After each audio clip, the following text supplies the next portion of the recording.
Hello, everybody. Welcome in, Wandering Picked Surströmming Fish. How are you guys doing today? Hope you're all having a great day. We're gonna move my chair here and get ready. So, we can jump in, and here's what we're gonna start with. I'm gonna get some dark plum. This is our color. Do with my second call. Oh, cool. Just convert it like crazy and turn it into some kind of monstrosity. I don't know. Sounds cool though. Okay.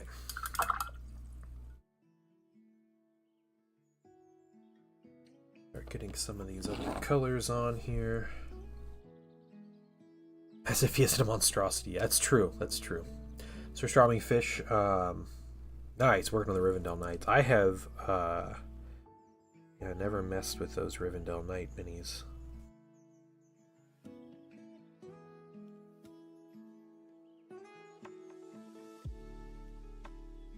My previous owner? Okay, just giving you extra minis.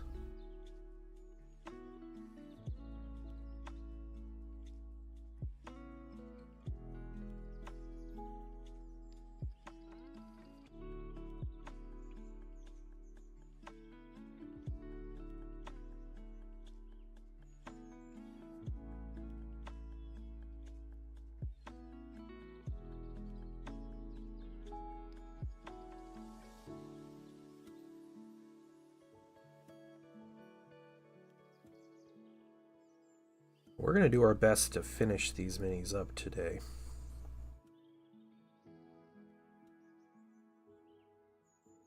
So we can do, it's a lot of like little details to go over.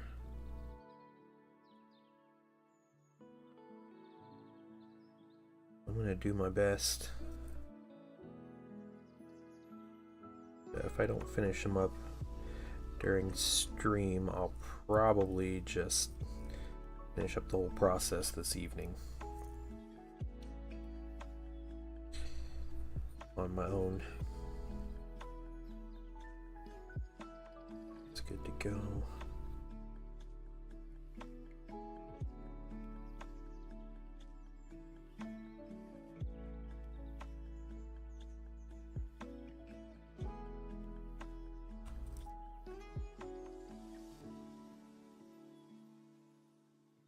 Okay, we'll get a second coat of that color here in a few minutes. Give it time to dry. In the meantime, let's get some. Let's do some satin black here. Scaling down third Admech and ZHT. That's crazy. That's really cool. That's crazy though. I'm just throwing minis at you.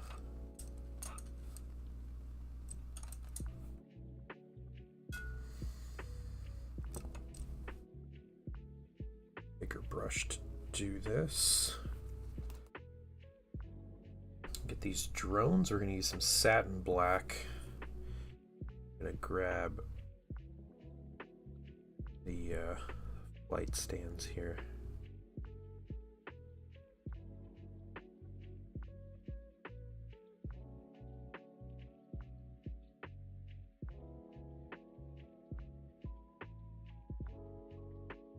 Flight stands sit really tight in here, but it's all right. Nobody's buying Admech. Hey, their loss is your gain, right?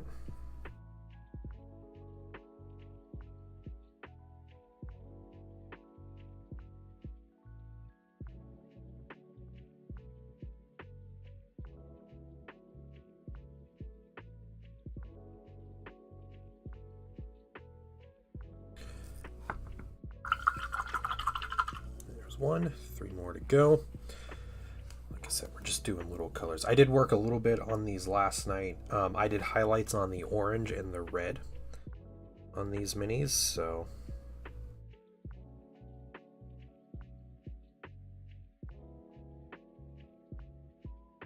we got some progress in. Actually, a good amount of progress. I did red, orange. I did one more thing. I don't remember what I did, but I did something else. Mydro, welcome in. How you doing?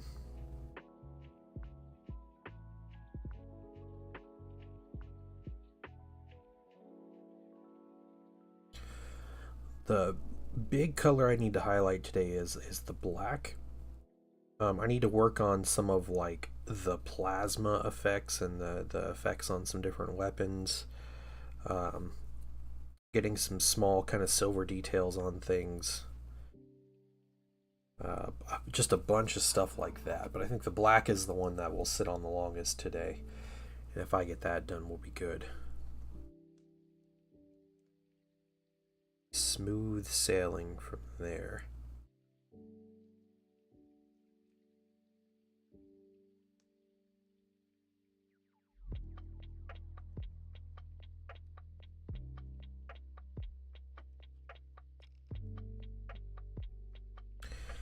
Games Workshop put out an FAQ, like in a designer commentary today for Middle Earth, and they keep talking about like, yeah, look at the new edition, and the new edition is doing this, and you know, here's the new edition, and we don't have enough data from the new edition to make these changes. The edition's been out for almost a year. What are they talking about, new edition?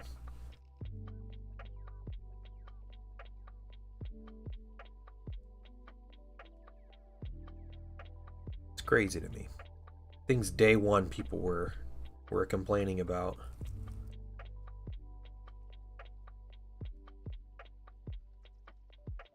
They're just like, we don't have the data for it.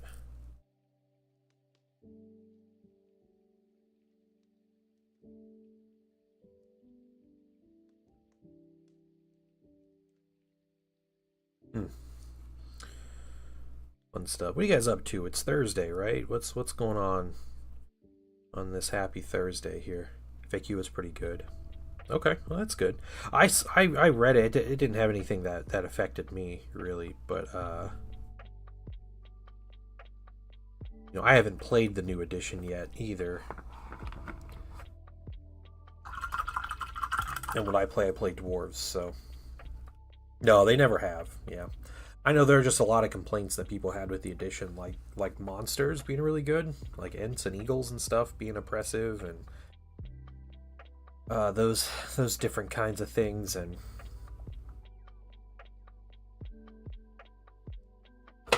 yeah, I'm just curious if that's going to end up getting changes. I want dark neutral gray is the color I want here. No, definitely not. Yeah, and I know the Specialist Studio is. It just the wording was funny, and you know, it was put out with like with so little fanfare, which seems, I guess, a bit unusual. And then like some of the books, it's, you know, like I think there was one book I think they had one question, and if I'm not mistaken, the answer like answers a question that's not even like relevant anymore. So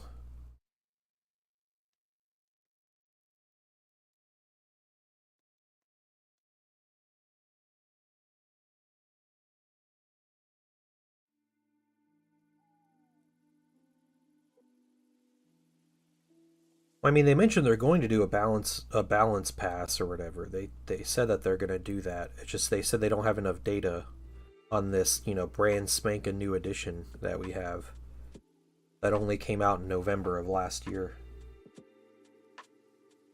It's just silly to me, right?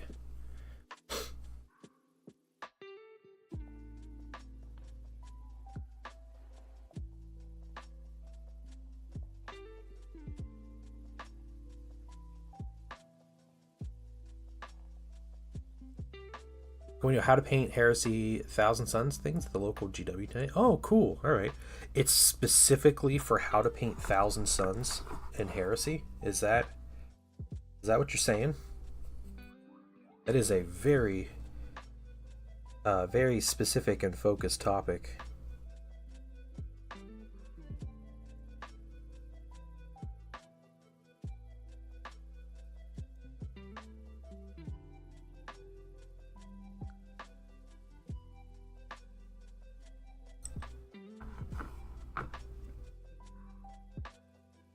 Oh, you requested it. Okay, okay. Well, that's still really cool of him.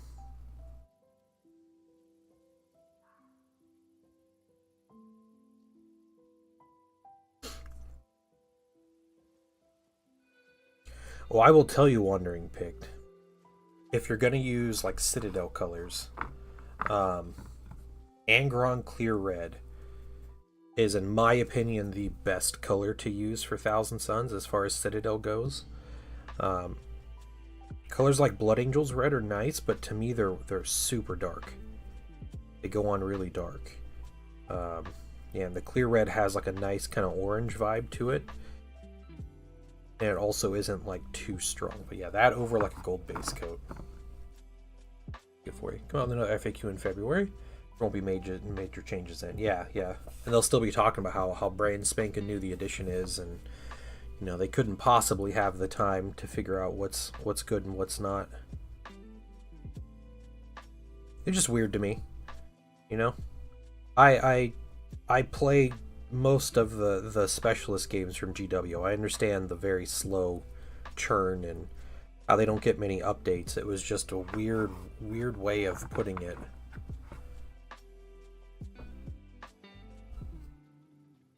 That they couldn't possibly know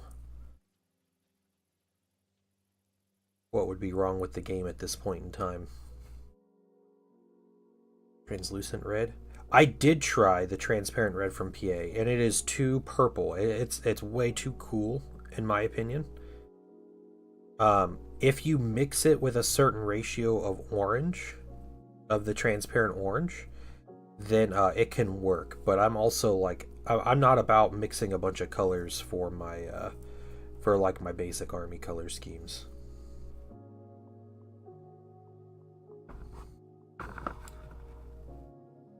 Using Citadel, yeah, yeah. That's why I figured Citadel would be the thing. So, Angron Clear Red, in my opinion. That was a contender for my replacement color over my my Tamiya. Definitely not as good as the AK Interactive stuff, but it's nice. Got a lot of pigment, a good orange color to it. Good kind of, you want like some warmth in the red, in my opinion.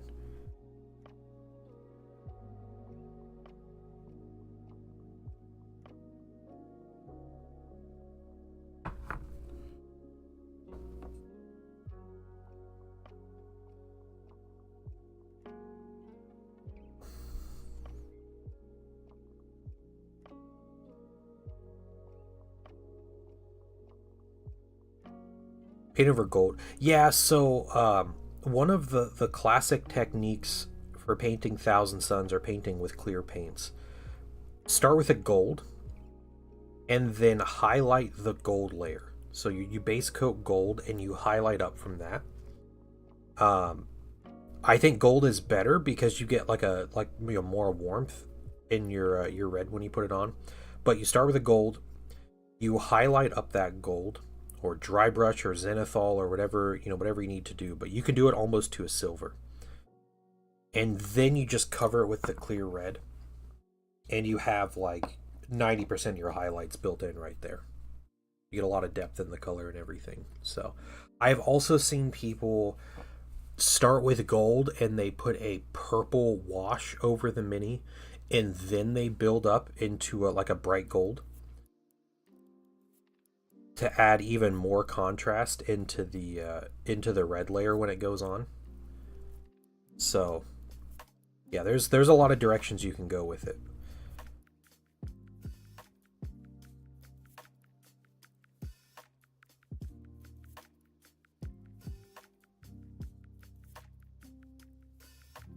Yeah, I base coat my minis with Vallejo metal colored gold, which is a very pale gold. But I kind of zenithal that over a dark gray base coat to just add a little bit more shadow into it. Just be aware, Thousand Suns take a lot longer to paint than other Legion minis, so it's a labor of love type army.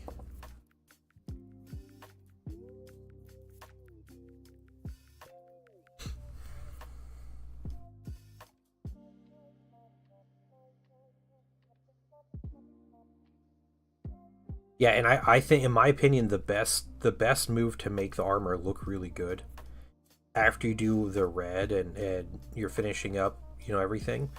Do like a really light edge highlight with a silver, or I use white gold on like the upper armor edges. You don't have to do it super heavy, but just do a little bit of a highlight, and it really makes that armor look like it's a metal.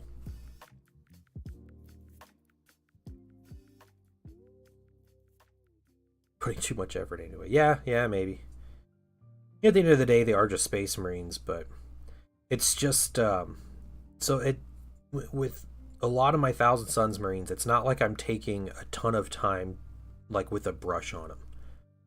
That's not what it's about. It's about like for me when I do a lot of airbrush like base coating and priming, but it's like I prime them with with an airbrush, and then I put a base coat of gold over that, and then I put the clear paint on, and the clear paint normally takes 2 or 3 coats. It takes quite a bit of paint. Um, so I get the clear paint on, then I have to let the clear paint sit for about 24 hours, and then I gloss varnish the clear paint, and then I matte varnish the clear paint, and then I'm ready um, for actual brushwork. Some of those steps can be skipped if you're just using like Citadel colors, because the AK stuff reactivates. So I have to seal it really well, or else when I go to paint it, it will it'll start bleeding through all my paint. Um, but yeah, it's just that whole process just takes a long time just to get to like a good starting point. And then after that, the next longest step is just that silver edge highlight on the minis, and normally it only takes a couple minutes on like a Mark 6 Marine. The Mark 2 Marines will take a lot longer for me just because they have a lot of like rigid plates and everything. So that's just a time consuming thing. Whereas I painted Misfit. Was it your minis, or was it it was the guy painting the salamanders. Dang, I can't remember his name.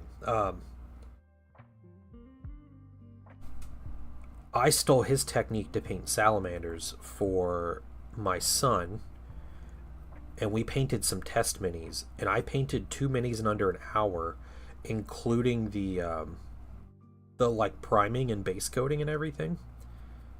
So I primed up my base coat with the airbrush, and then I just sat down right after that and just started like carefully doing brushwork on the minis. And all said and done, the minis were done in an hour with like testing colors, which is something I couldn't do for my Thousand Suns.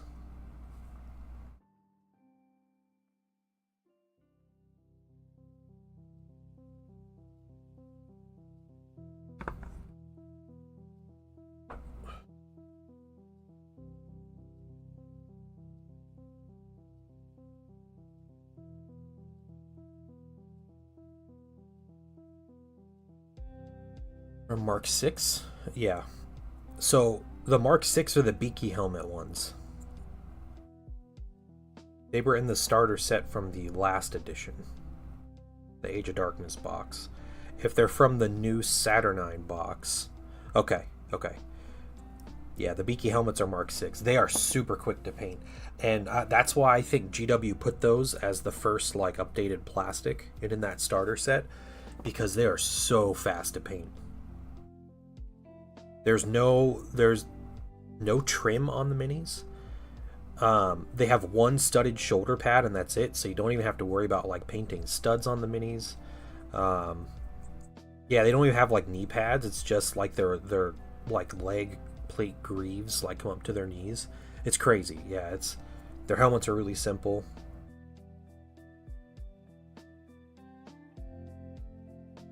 So yeah, yeah, those are great minis. Okay. Got the warriors and the drones done.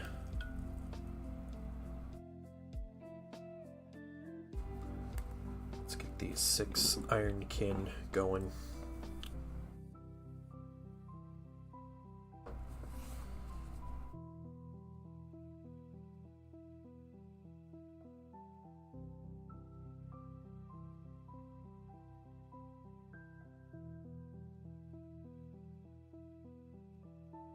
Yeah, I have 50 of the Mark IIs, all the new ones, and I'm probably gonna hate it painting all of them because they all have like ridged leg plates and everything. That's just, I look at that and I just see highlight time.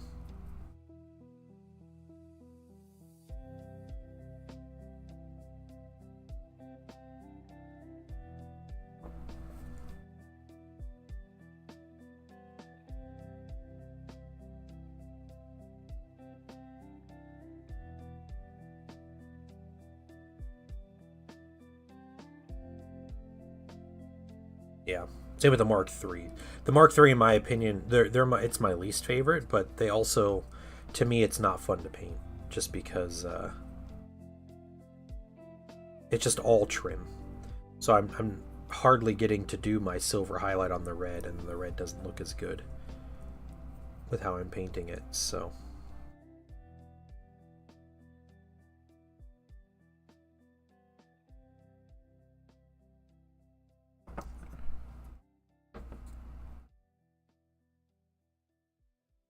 all opinion based. I'll eventually get more Mark III just because I only have 5 Mark III Marines. It's just my command squad.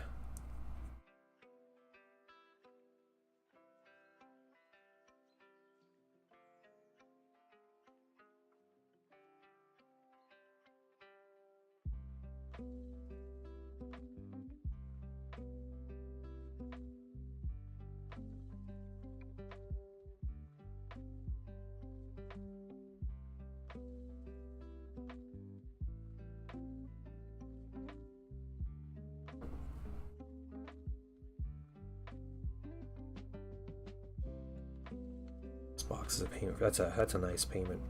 When that second edition came out with that set and everything, um, I was going to do a commission for someone for an Age of Darkness box.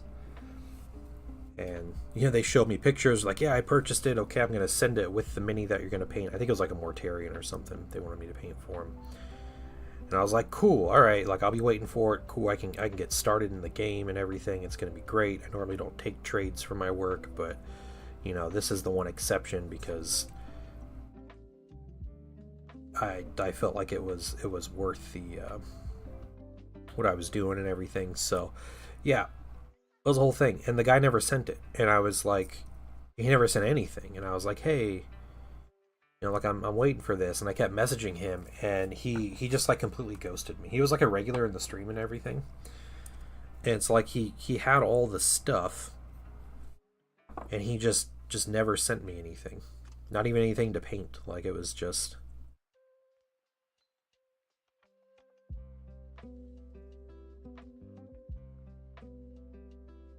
pretty weird. So had all my hopes and dreams on that set. Yeah, it was really strange.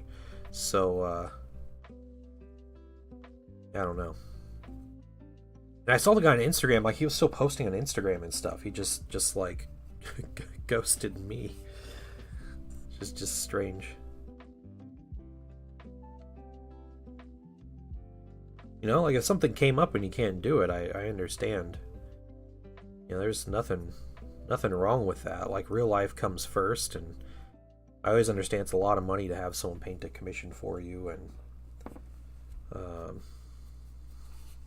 like, that's a whole thing. But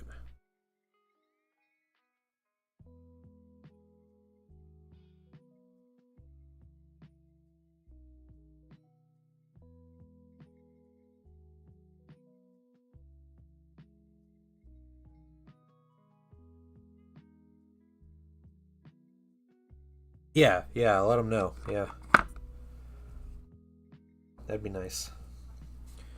Yeah, so I ended up waiting like another year to get that set, which stunk because I was anticipating this set. Again, he was like a regular in the stream. Um, we were always chatting and stuff about all this, and so I got a bunch of stuff, like upgrade pieces, and I got like an extra tank, and I was starting to figure out like paint schemes, and I was doing all this stuff to get ready for this set, and then he didn't send it to me, And so I sat on all this stuff for like a year before I finally got my own set.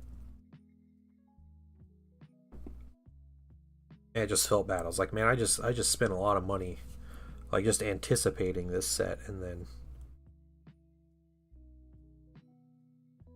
did that to me.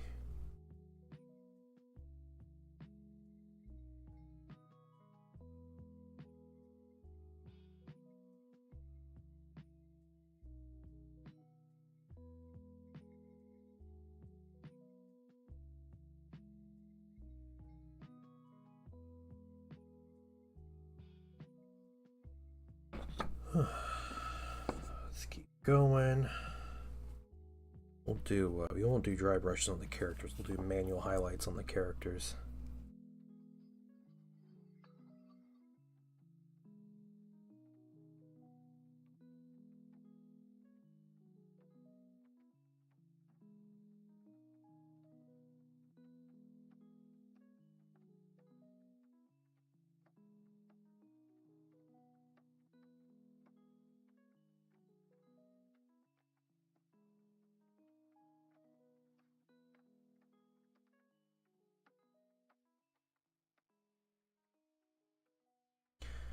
Some of those guys. Now for the new Combat Patrol.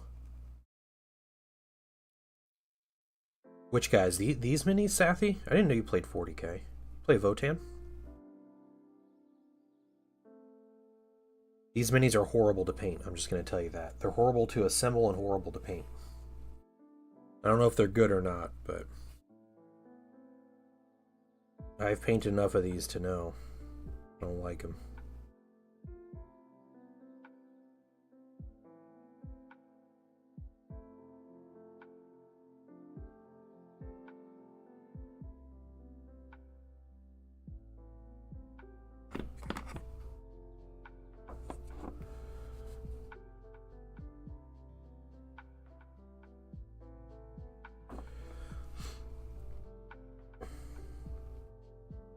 I mean, and if you've not played 10th yet, I don't know if it's worth getting into. There's gonna be 11th edition in like 8 months or 9 months or something. So no, it'll be more like 11 months. But still, next year will be 11th.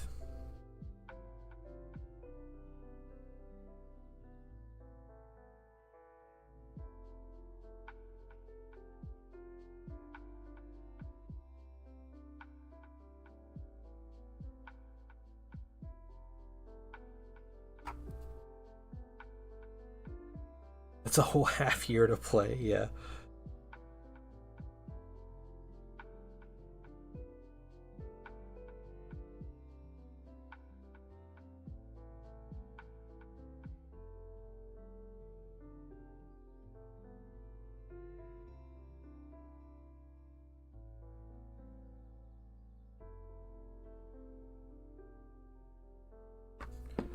Okay, let's get a larger brush here. To play, so no frame of reference. Yeah, that's fair. Wandering Pig. It's not my favorite edition. 10th edition. I literally went to one event and it like burnt me out of the edition. Which was unfortunate, but it's how it be sometimes. I don't even think it was like the gameplay. I think it was more just like the community around it.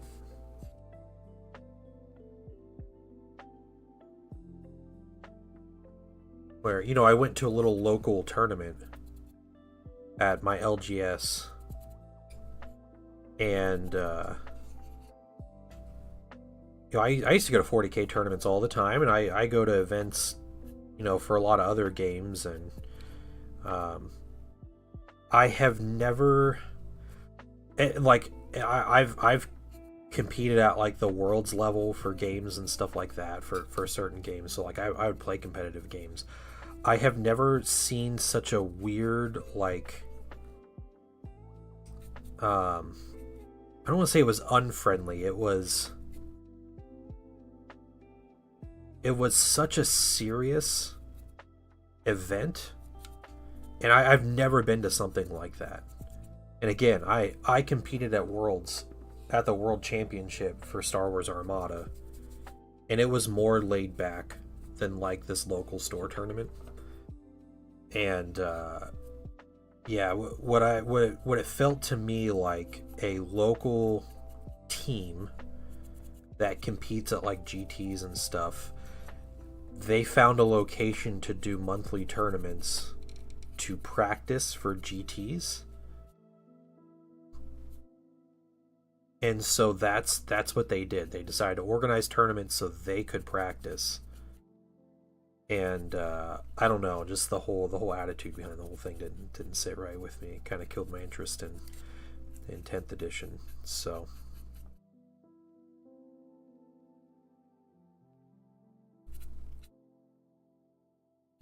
I don't know. I mean, 40k tends to be a lot more competitive focus, and that's fine if you're looking for that.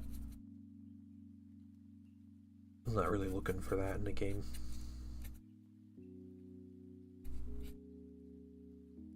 Yeah, one of the weird things that really struck me with that tournament though was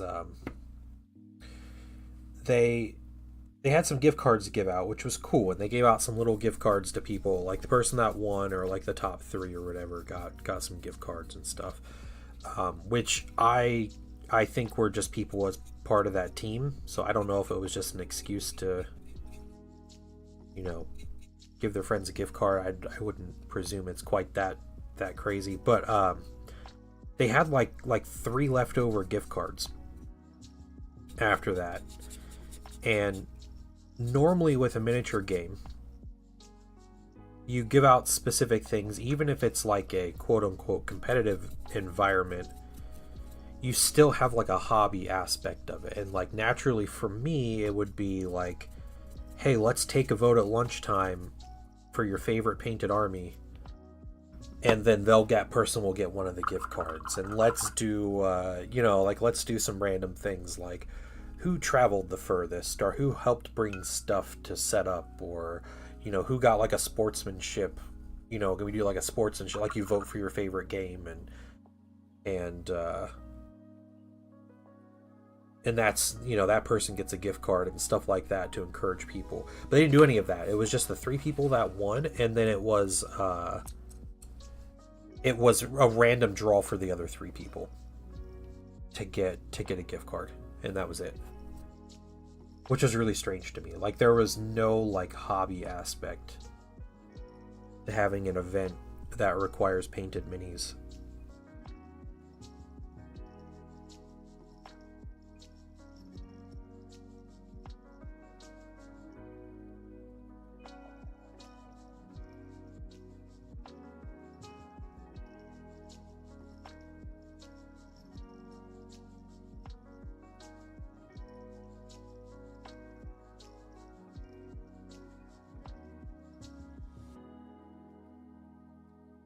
It's not really the kind of event that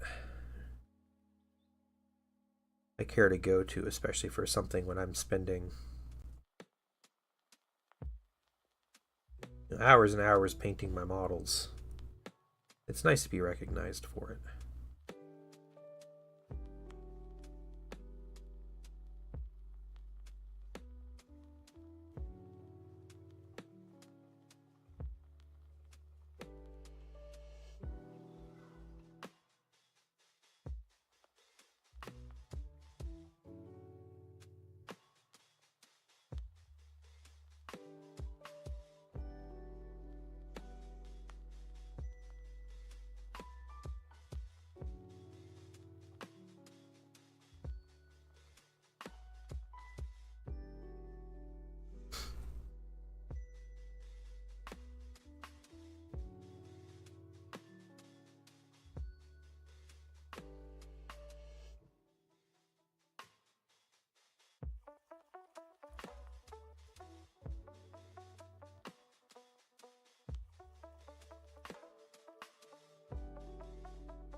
Yeah, my local heresy group's really good. About doing like, I think heresy in general is a more narrative focused game, but it's nice to have a group that's not like that.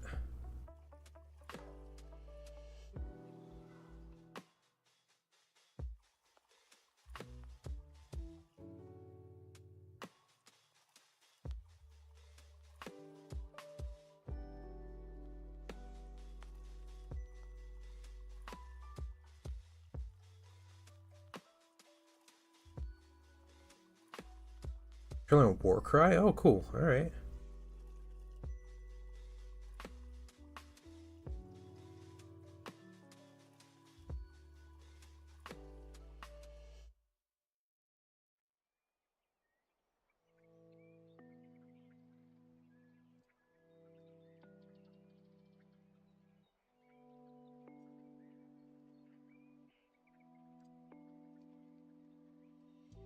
Group circles, yeah. That's one thing that's nice and also really not nice about having like a hobby group that not focused on a particular game. Like, it's cool to be able to switch between things, but it stinks if like your interests are misaligned with the group. Because everybody's like all pumped to play 40K and you just want to play Age of Sigmar. That's always kind of disappointing.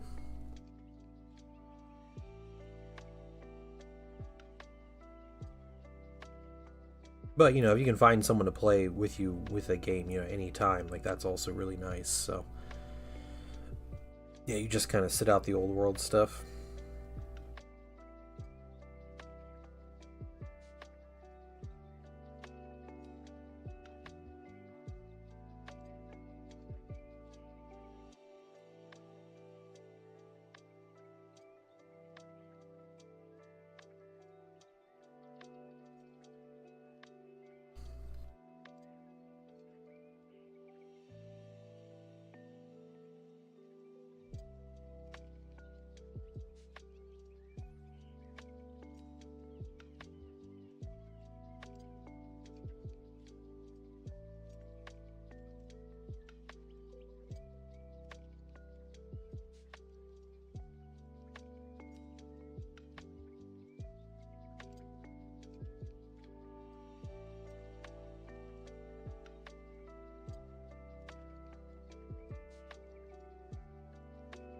Yeah, you could play Tzeentch Demons. Yep. You just need you can get like movement trays that allow you to use your circle bases in square trays.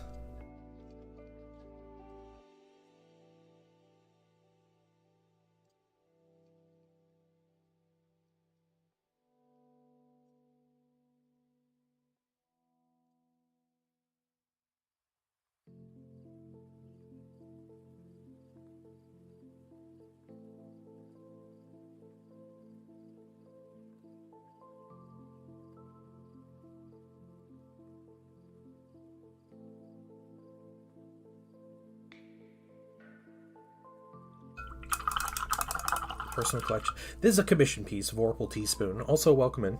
A lot of these guys have red as an accent color with orange cloth. So like a basic Votann warrior here.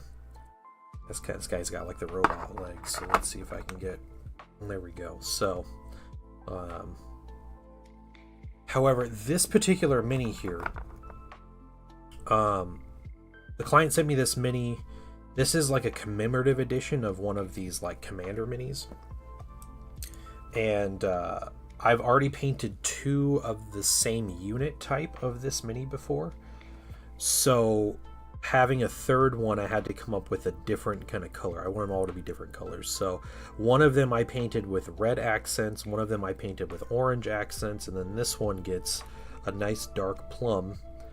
Which I think he might be the only mini in the army aside from the Sagittars, put a little bit on there too. But yeah, he gets the cool or she gets the cool dark plum accents to stand out more.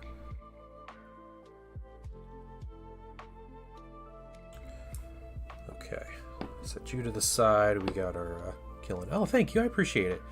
Yeah, the bone color and purple. Yeah, I'm a huge fan of the purple I'm using, and the bone is a great color too. So I appreciate the kind words.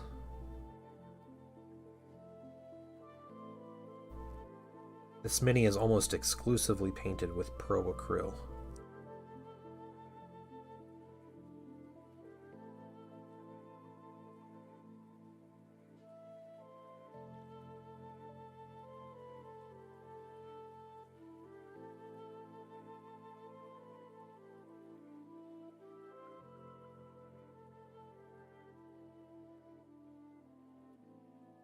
The Pro Acryl bone for the bone colors, and then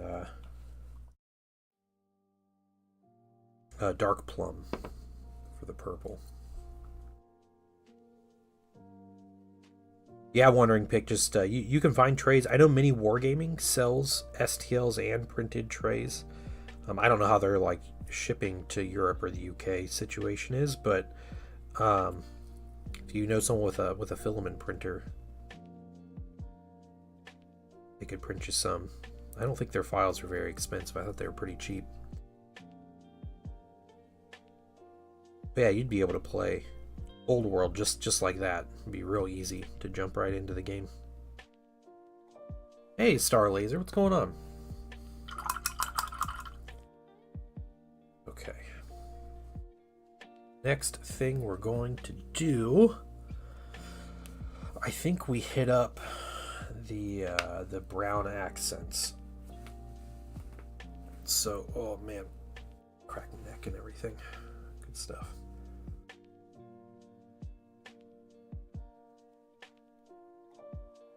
Making good progress on the minis, so I'm gonna get some. We're gonna use some dark umber.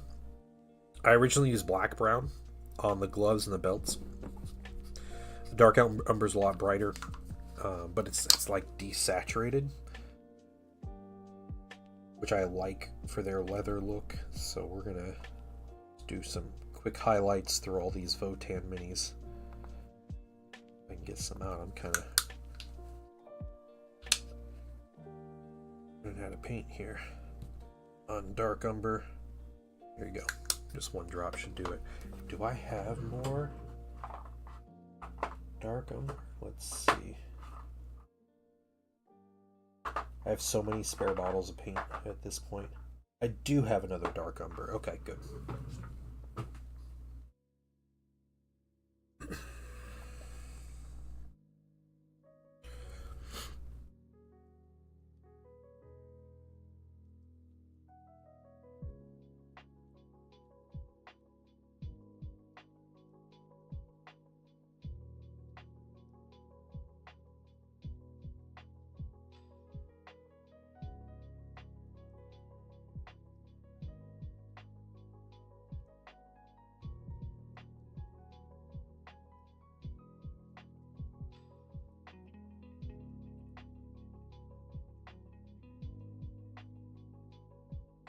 I don't have to be super heavy with the highlights or anything.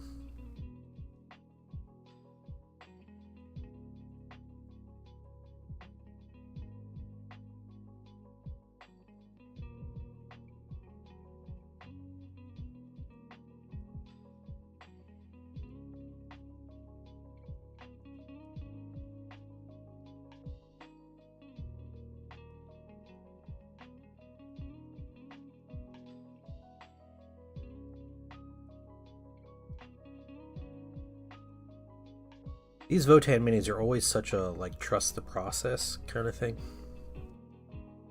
Like they never look great when I'm starting them, or even like when I'm halfway through with them.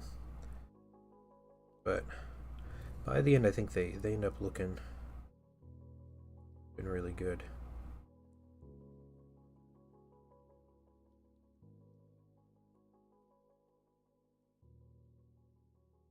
So I think I have not one, but 2 Horus Heresy games scheduled for this weekend.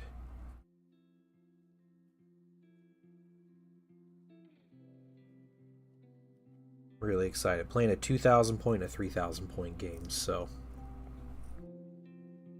I want to do skin highlights soon.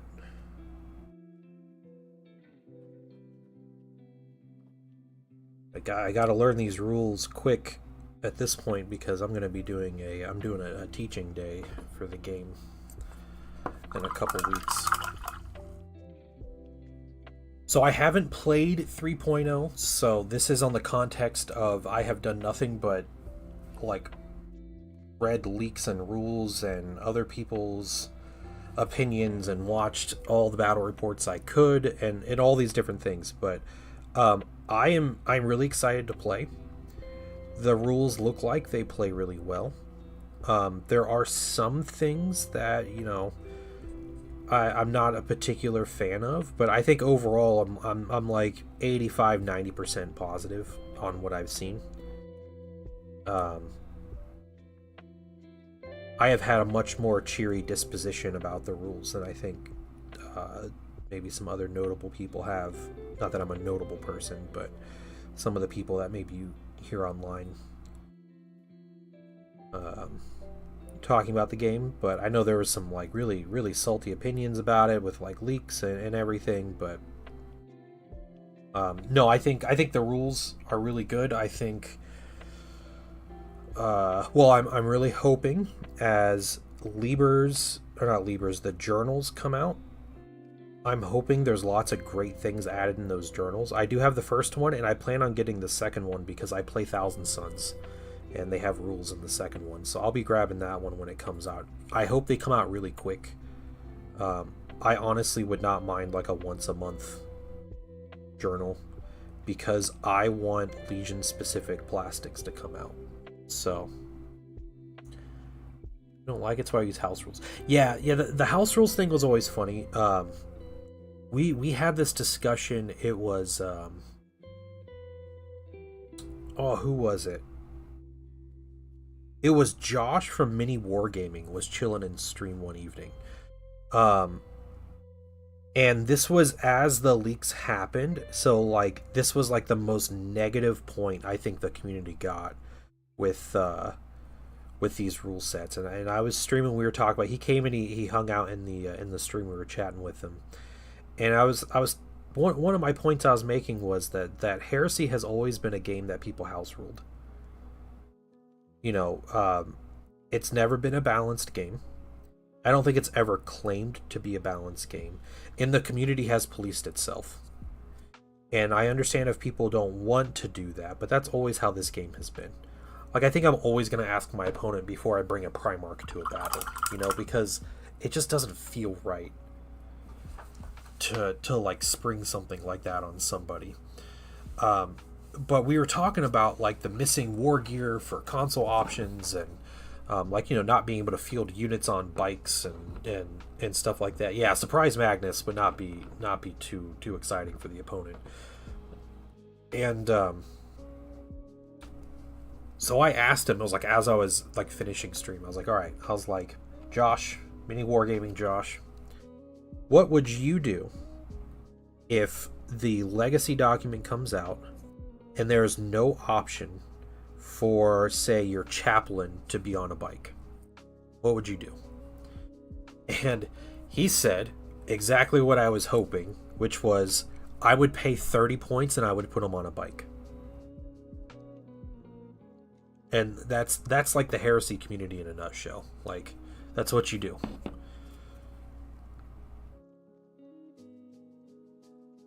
So, I think I'm in the minority where I honestly don't mind I don't mind the lack of options for consoles. I don't like how GW went about it, and I understand that from their point of view, it's very much like management. Like, we don't sell the minis, so we don't give them the option. However, to me, I don't see the narrative, like, lore accurate element of a Master of Signals wielding a Thunderhammer.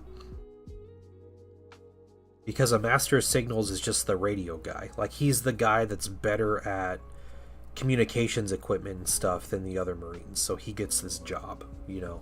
I don't see the Master of Signals as being like honored brother captain who also happens to like be good with technology, you know. So in my mind, a character like a Master of Signals should not be running around wielding all of the Legion's best equipment.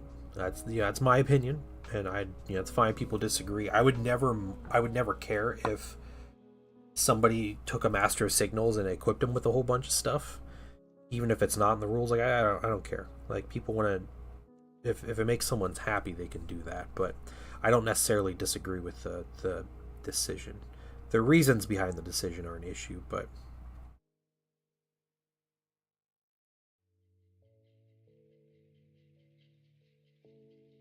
a chaplain getting a Crozius, that makes sense to me. That works. It's a chaplain. That's like his like symbol of office, I am guilty of making my second edition chaplain have a Thunderhammer. And I can't, my chaplain's not legal, and honestly, looking back, I feel bad that I even did that, because that's like the best option. I should have just gave him some sort of Crozius thing, which he can count that Thunderhammer as a Crozius now. That's fine. He just got a really big hammer as a Crozius, but yeah, it makes sense that a chaplain gets a Crozius. And I like having reasons to field a Centurion, just a basic Centurion. That's cool to me.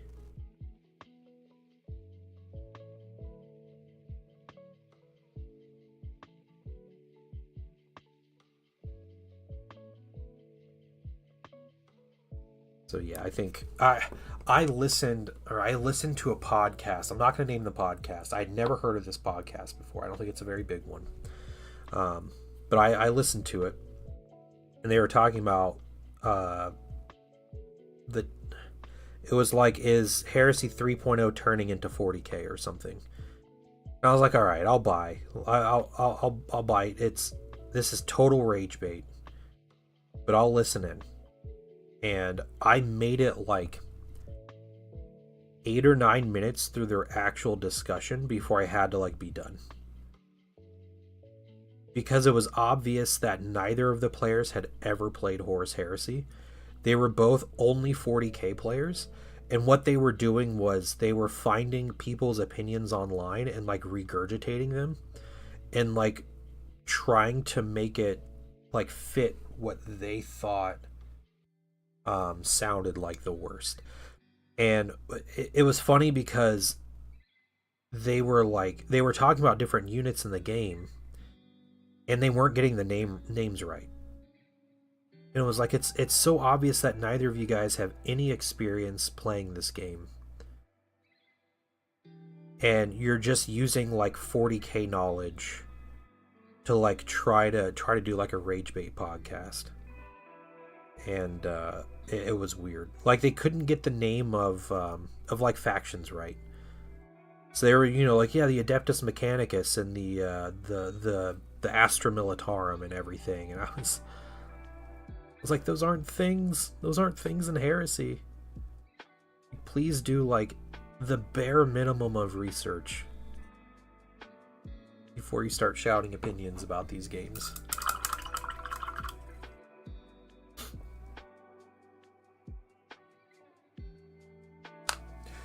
Yeah, I agree, Vorpal. Yeah, for the most part, I tried to skip all the rage bait stuff, but I think the community as a whole is beyond it at this point, so I wanted to hear this opinion.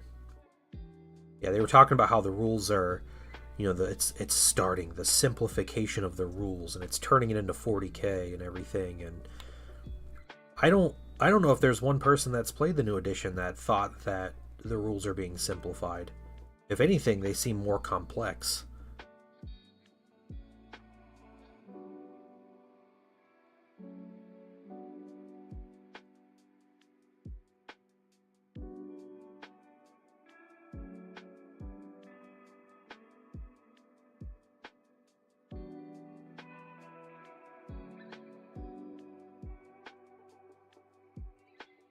Yeah, the simplification of rules. Yeah, they're turning into 40k. They're simplifying the rules by adding an 8-page rule set on just fighting challenges.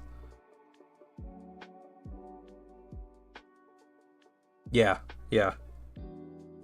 Wild to me. Yeah. But the Astra Militarum are going to get their rules soon for 30k, so That's basically just turning into 40k. It was crazy video that had like absolutely no people had no knowledge on the game.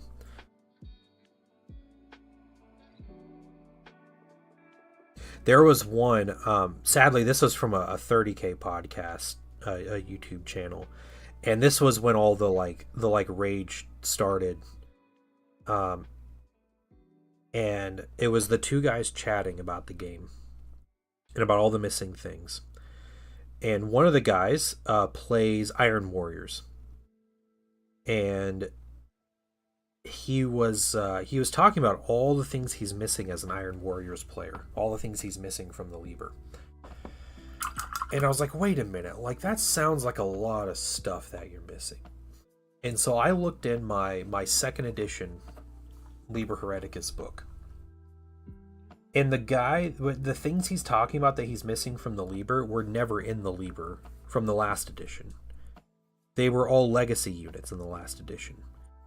And I think that's like so telling of the community in itself, to where, you know, people complain that like, oh, it doesn't matter, you know, legacy means it's dead. But then like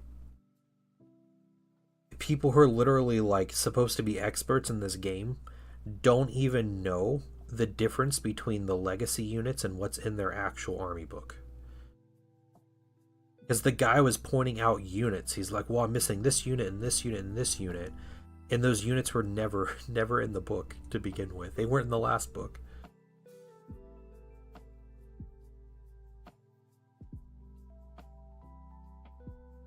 Crazy. I thought that was funny. Like that's just, yeah, that's the exact thing for Heresy. But no, I'm excited. I'm excited for the game.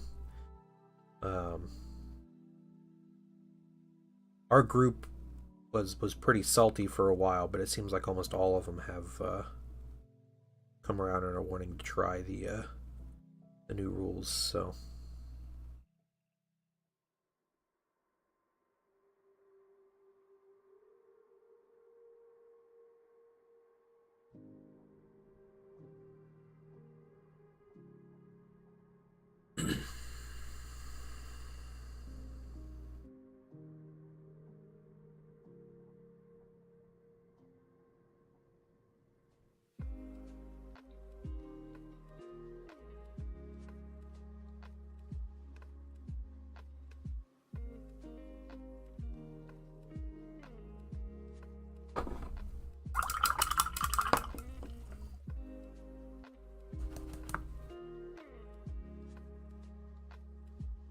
And these little highlights, making good time on these minis today. I think there's a good shot that I accomplish what I want to on these.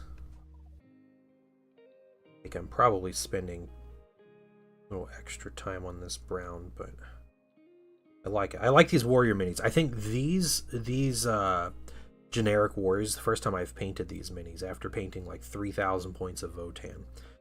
I think these are among my favorite of their miniatures. Just their basic troops. They don't have too much detail. They're not too complex. They have a lot of options. Like the cloth is in like good places on them, and there's a mix of like different things. So yeah, I think they might be my favorite miniatures from the line. And honestly, it's not saying much. I'm not like a huge fan of the Votann line to begin with, but ones haven't been too bad.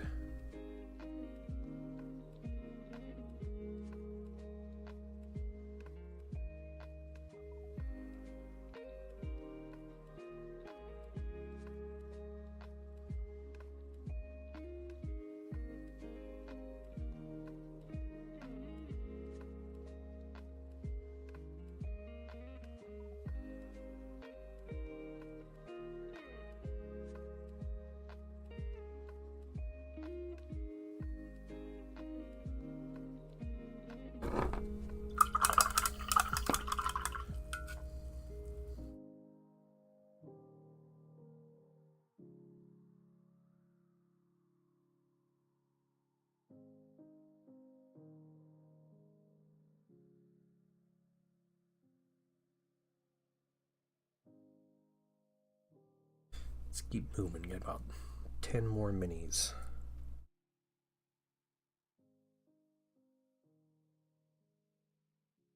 They got the big backpack.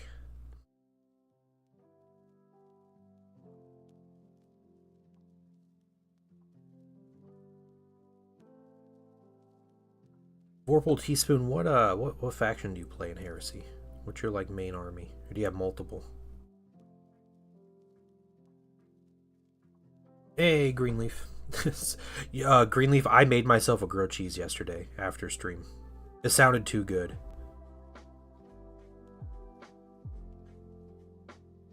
It was pretty amazing, yeah. I hadn't had a grilled cheese in years.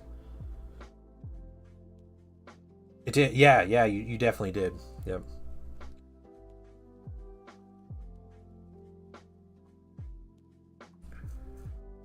Death Guard Force I'm building, and I have Salamanders and Blood Angels. Oh, nice. Okay. All very good. What do you think about the? I haven't read much of the legacies for those factions, but what about like the Death Guard? How's the Death Guard legacy stuff looking? I know they got like one unit and some weapon options. Anything particularly of note there? Really want to get into mech. Yeah, mech are cool. Our local Mechanicum players are like they're still like crashing out. They think Mechanicum are terrible in this edition, and I don't know how to explain to them that they're just completely wrong.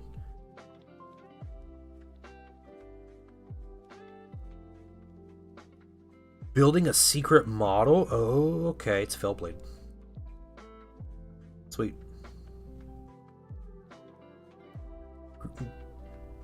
Yep. Greenleaf Terrain Studio, guys, is building a Fellblade to paint. New Fellblade mini. Very cool. Thanks for telling us. What kind of bread and cheese? So I use like it's like the Kraft singles. I don't think it was actually Kraft, but whatever. The crappy American cheese, and all we have is like whole wheat bread. So Fellblade looks sweet. Yeah. He's probably Greenleaf is probably building whatever model it is under NDA, which is why he can't tell. It's an early thing from GW. I'm just guessing it's the Fellblade because he sounds like he's telling me because it's something I'd be excited about. So, or maybe it's new Leagues of Votann stuff.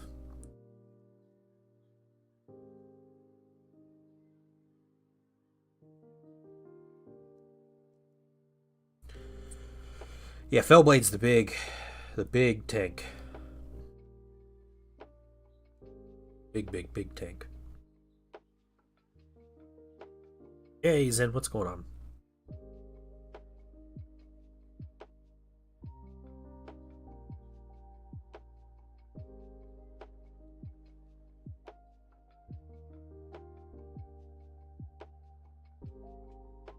Yeah, chat and heresy. Not too bad. Not upset by the options. That's fair. Yeah. So I kind of was a Thousand Suns. The Thousand Suns units in the Legacy are like nothing particularly great. My veteran snipers are pretty good, but they're really expensive, and the numerologist is okay. They lost some flavor. That's kind of just what happened, though, right? Like some of the interesting things are kind of gone.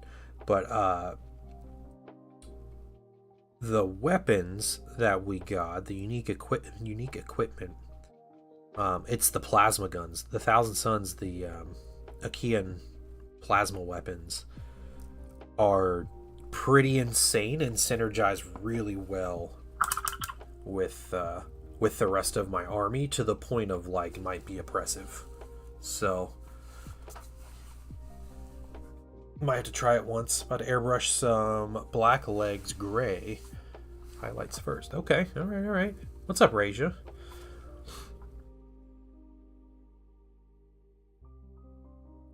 We're just doing highlights. We're trying to see if we can finish up these Votann today.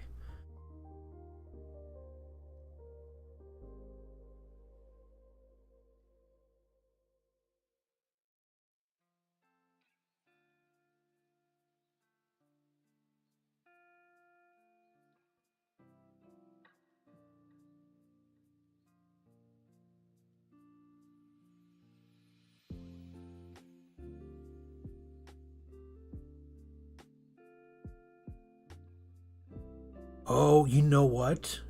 Greenleaf, I think I might know what mini you're painting. I'm gonna take another guess. I'm gonna say it's the Dragon Mom, Miao Ying.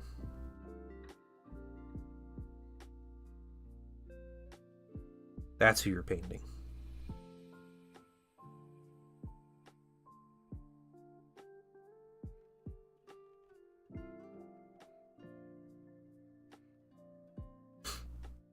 Never played Thousand Suns. So the Thousand Suns unique plasma guns, they only have one fire mode. So there's no like overload option on them. And that in second edition they were just not gets hot plasma is all they were. They're only breaching 6+, and they're only strength 6, but they're 2 damage. So it's plasma that's 2 damage is basically what it is. That's breaching 6 up. And in normal list, I think that's worse. Like, that's not good for plasma compared to the regular plasma profile. But for Thousand Suns, when I use my Minor Arcana, the Corvidae Minor Arcana gives me a power that gives a unit rending 5+. You ready to go, GW? Oh, nice. All right, enjoy Wandering Pick. You have a great day. And thanks for coming to hang out. So the Psychic Power gives me rending 5+ on a unit that's shooting. So essentially I can take a tactical support squad with these plasma guns that are 2 shots each. I think they're 2 shots each. Give them rending 5 up. So on every 5 to hit counts as a 6 to wound. So they're all just breaching at 2 damage. So a third of my shots off the bat are automatically wounding at AP2 and 2 damage. So, you know, a squad of 10 gets 20 shots. That's what, 7 auto wounds? Like, just off the hit roll, that's like 3.5 dead Cataphractii Terminators. Just on averages. And that's not counting, you know, the actual wound rolls. That's just hit rolls. Which, that Corvidae power is busted. That's like one of the best powers in my whole army. Because you can give that a lot of stuff. Like autocannons are the really broken thing, because the autocannons will wipe a Terminator squad out on average with a round of shooting and a Corvidae power. So it's a good power. But it synergizes well is the point. The plasma synergizes really well. And I'm not risking my own soldiers beyond taking a psychic check. Which I have some mitigation tools for that too, so.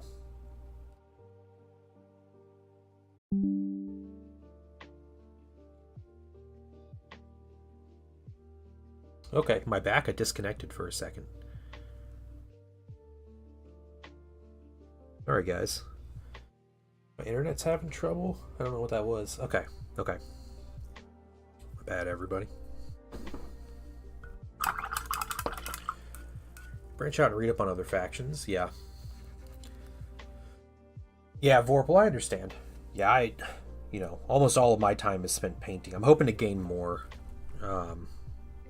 going forward, but yeah, I get it. I don't read up too much on the other factions, to be honest. I'll learn the hard way when I play against them.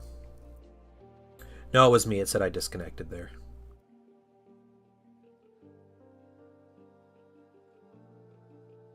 Yeah, we're at my local store. We're gonna do a learn to play day, and I'm gonna help run. Me and one other guy are gonna run it, and we're gonna make little intro scenarios with some minis on the boards, and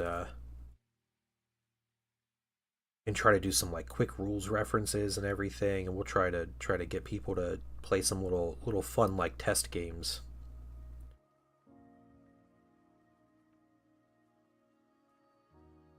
But I need to know the rules before I can do that. Be able to game in months, just focused. Yeah, I understand. That's yeah. Months is rough. But you know what, Sir Stroming Fish? The next time you get a game, you're gonna have so many painted minis to choose. It is, yeah. We have a pretty decent community for Heresy already. I have built gaming communities, so you know, it's not something I'm unfamiliar with, but yeah, it is you got to put in some like dedication, some you'd be very consistent. Um, but this is more of like a you know, like if you're interested, you know, new people, but also like if you just want to learn third edition, this is a good opportunity to jump in. Yeah, yeah, yeah. It is a lot of work.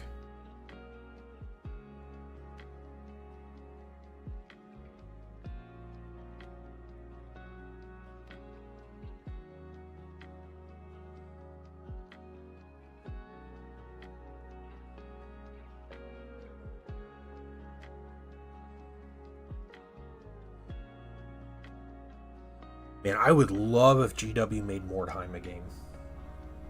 If they made Mordheim a game, I might like they revamped it. I might freak out and play. I'll get Zen to play that one. I have no choice.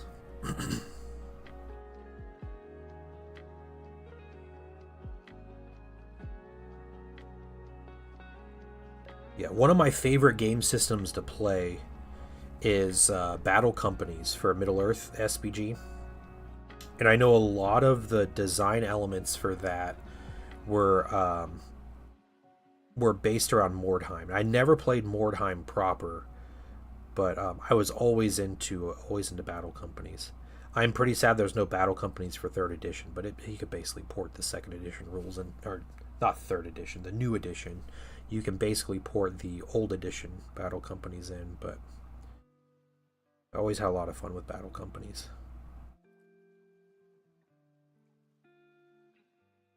I never got to play the community edition.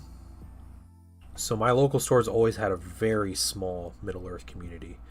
And there were some people, we started playing Battle Companies in like 2018, right before the new edition came out. And the new edition came out and kind of killed that campaign. And so we started back again when the new Battle Companies book came out. And I had played a couple campaigns at that point that were a lot of fun.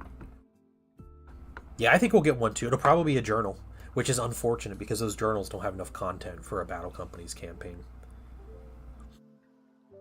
$4,000 worth of Necromunda terrain kits. You want to pass them over here? I'll paint it. I promise I'll. No promises, actually, about sending it back, but that's awesome.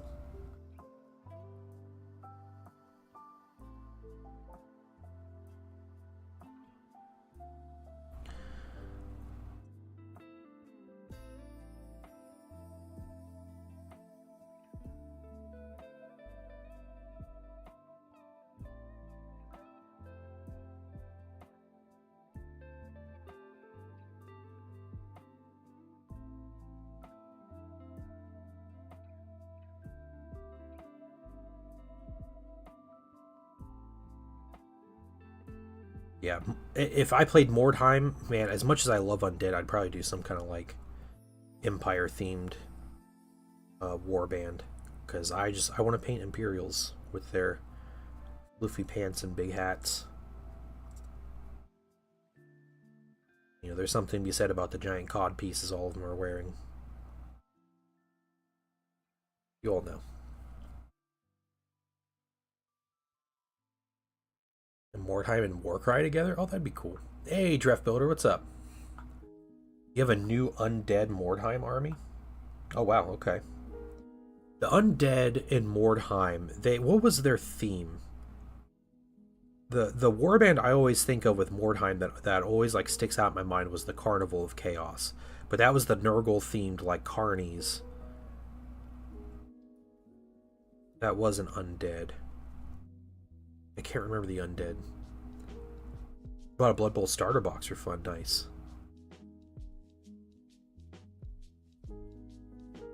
Dregs, Necromander, Zombies, Direwolves. Oh, okay, okay.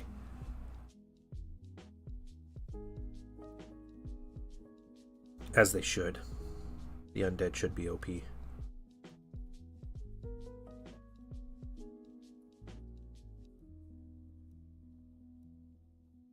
That's cool.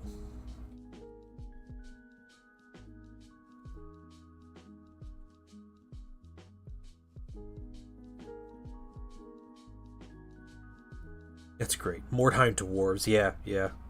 Dwarf build. Man, I love dwarves too. Dwarves are great.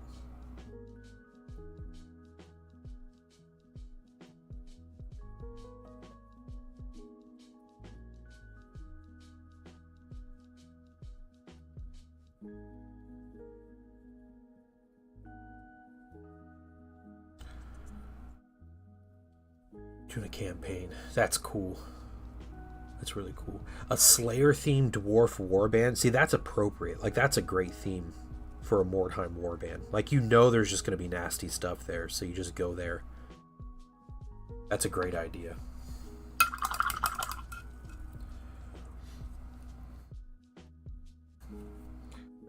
There is no brown on these. We'll just move these over.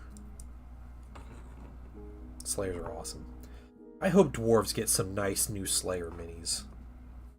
Sometime. I mean, I know you could probably, there's probably some AOS Slayers that look good enough for a fantasy dwarf army, but those metal ones, they're great and they're classic, but man, they do not cut it anymore.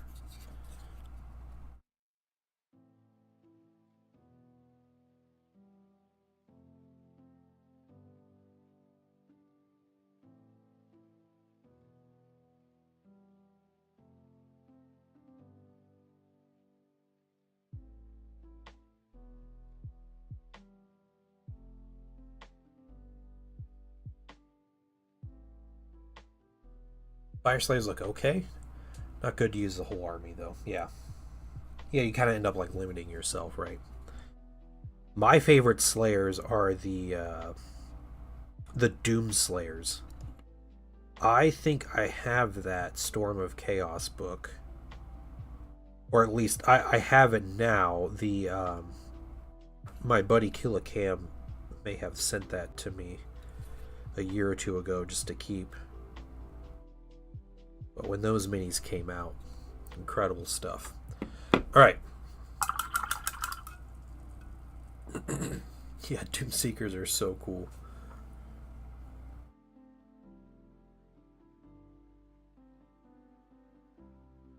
Sculpts are lacking. Okay, okay. That's fair. Yeah, I don't even... Let me...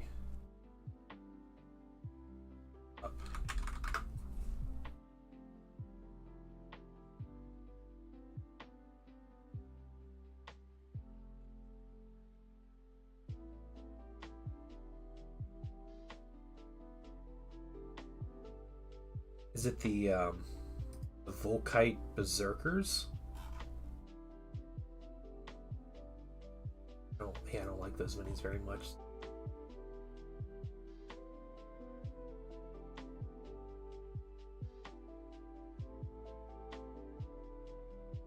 Yeah, I understand. These minis wouldn't work super well as minis. I do have that Gotrek Gurnison mini. I painted him on stream years ago. Yeah, I like some of these other Slayer minis. The characters are good looking. I get it. I get it. I see now.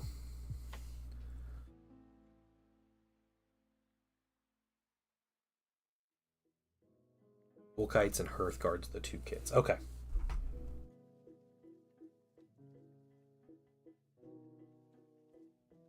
Makes sense.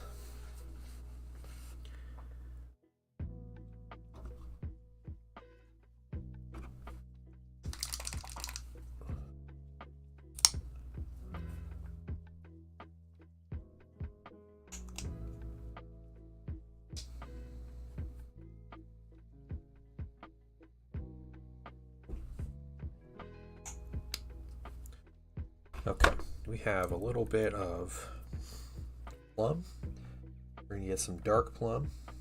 We're going to mix the two.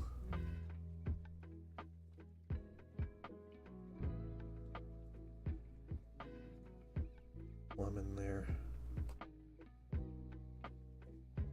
Just that for a highlight. Created with the kit bashing, yeah.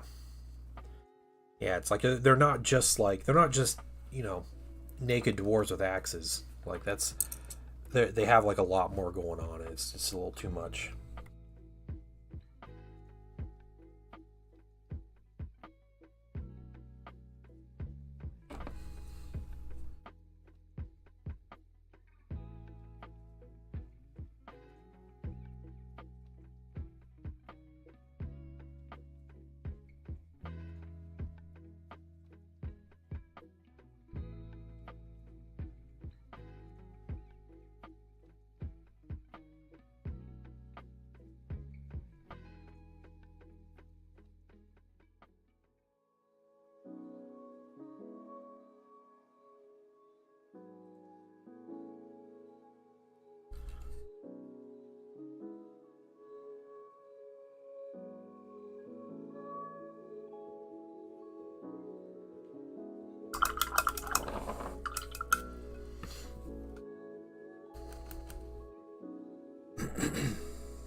Okay.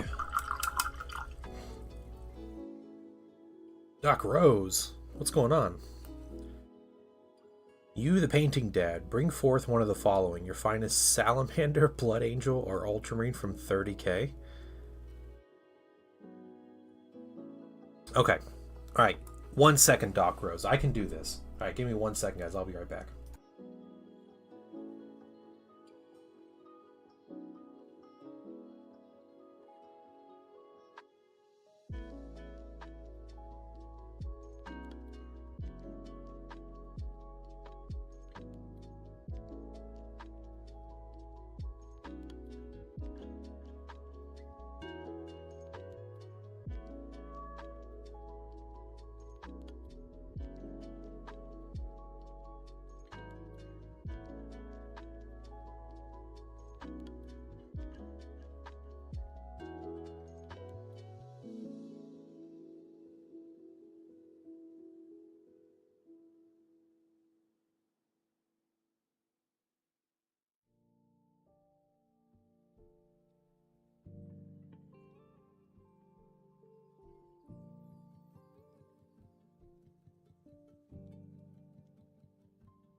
Alright, I'm back. Also, hi T Slayer. Okay, so here's the deal. I do have a painted salamander for 30k out of that list. And what I did, I painted a quick test scheme. I painted 2 minis in an hour. And this was the test mini that I painted. So this was my quick test salamander. The purpose of this test was for my 8-year-old son to have a color scheme that he could paint, and so he could paint some salamanders of his own. So I painted this mini, and my son used it as an example, my 8-year-old son, to paint this one. So this is my this is my 8-year-old son's paint job on a salamander. I do not have a 30k Blood Angel or Ultramarine or 40k Imperial Fist, but I do have my actual army for 30k. Is they look the same? Yeah, this is my Thousand Suns Librarian here. So I painted this one. But yeah, this is the Forge World mini. Yes, my son did paint the. He did paint that one. Yeah, the set. He's got a whole squad of tactical marines here, but yep, this was a salamander he painted. So he is in love with these minis. So he has another squad to paint. I think we're gonna try to paint some next week. But yeah, he is. He wants to learn the rules so bad and play this game and everything. So he is all in.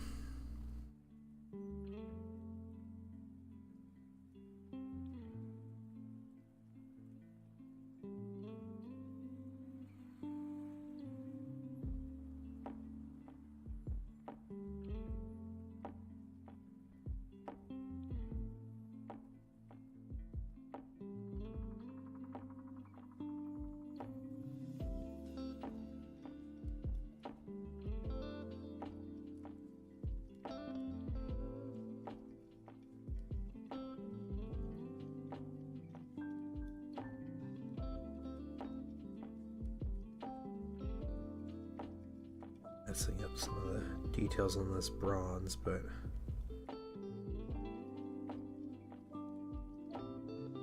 back and help this bronze out a little bit. A bit later. Watch painting Sun's Crew with great interest. Yep. Yeah. He likes to paint. He has delusions of grandeur. But I told him I would try to teach him a game next week. Start teaching him the rules. We'll see if an 8-year-old can understand how to play Horus Heresy, at least in a basic form. It's clean. It's cold. Now that's what I call high quality tool. Thanks for that. Alright, I'll get a drink and stretch here.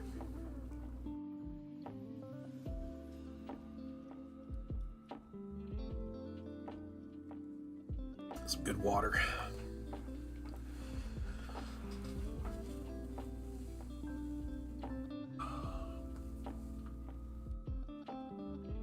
Okay. It's good though. Yeah. Yeah, this kid is he's an artist through and through.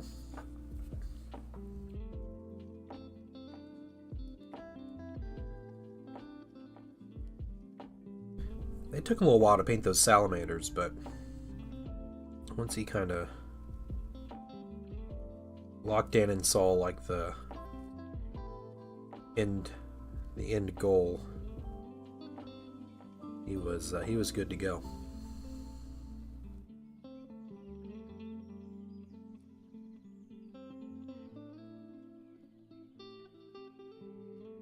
Yeah.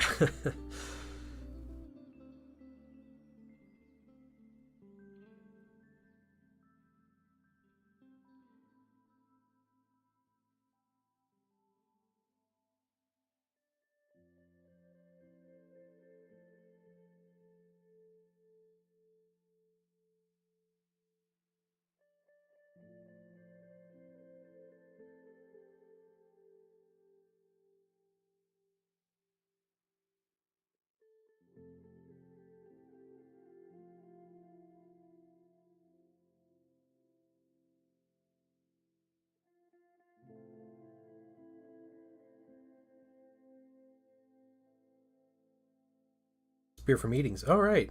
Vorpal, thank you so much for coming to hang out and chat with me and everything. It's good to see you. Good luck on your work meetings.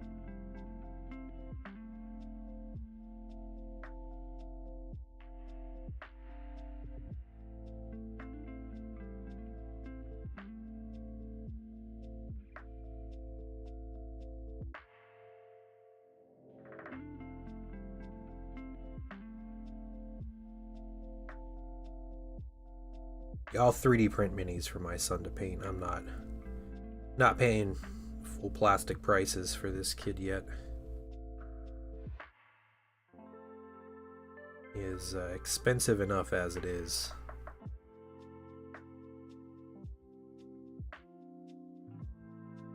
Yeah, exactly.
See if I can just go a little brighter here.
Okay.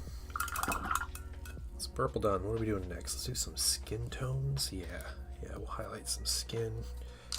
Just a little bit. Going through these different minis.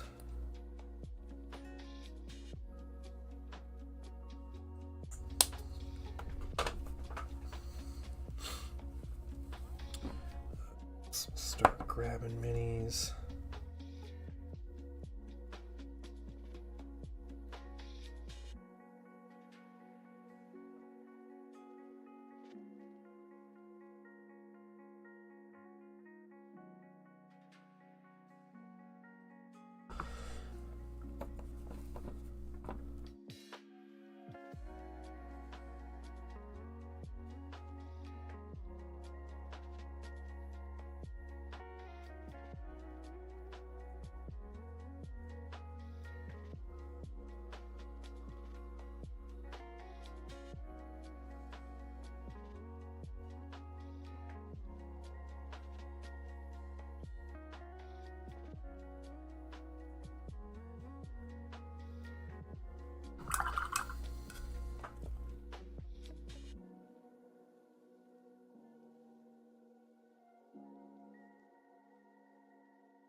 two wizards. Do a little more of a staged highlight here. So mix a few colors, maybe do 2 steps instead of just 1.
Okay, skin is done. Next we are on to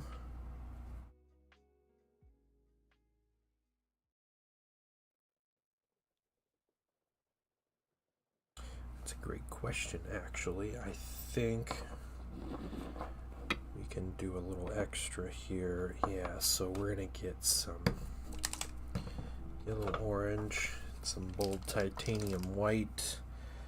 I don't think there's anyone else that needs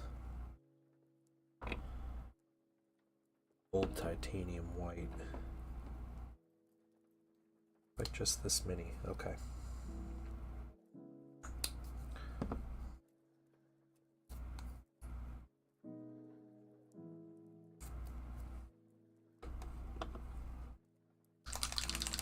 We'll just use regular orange. My yellow orange does not have the right cap on it.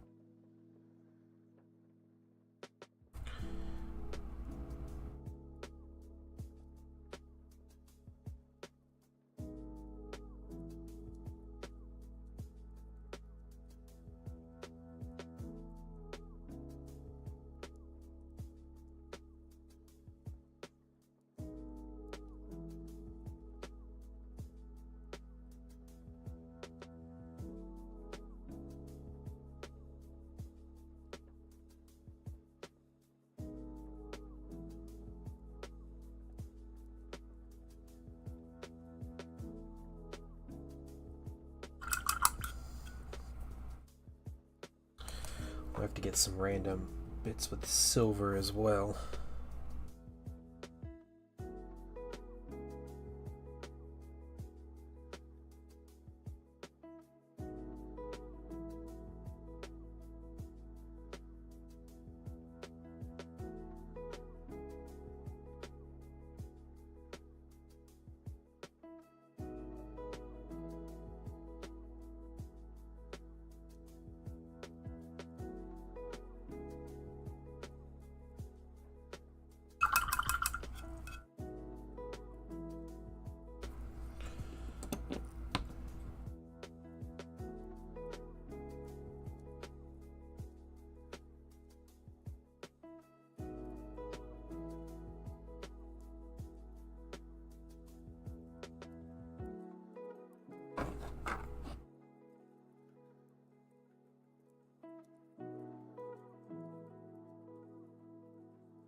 another thing while I am waiting here, I can start highlighting some of the hair.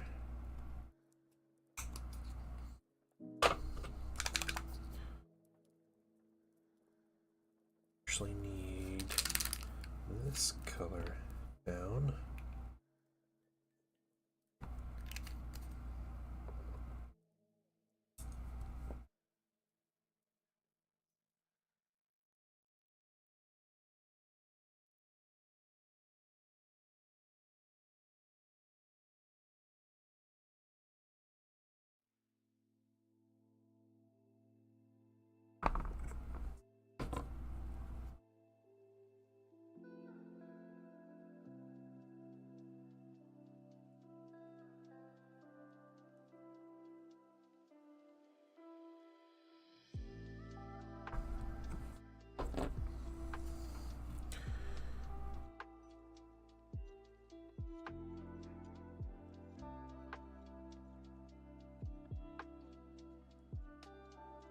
And we're just kind of zooming through colors at this point.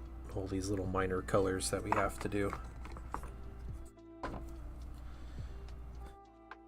You, we got you.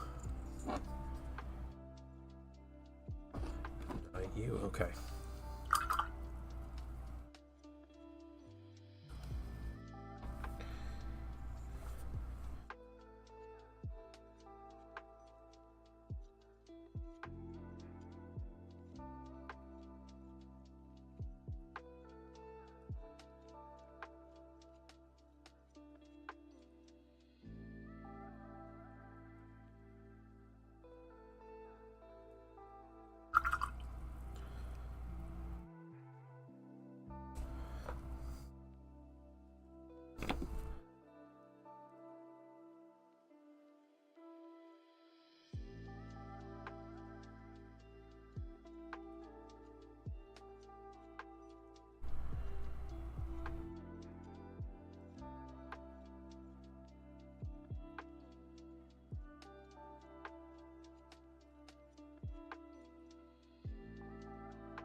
Anybody got anything fun going on this weekend?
definitely botched that.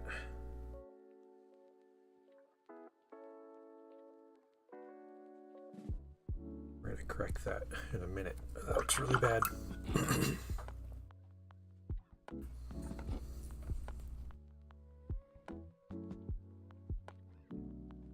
Meantime, this guy.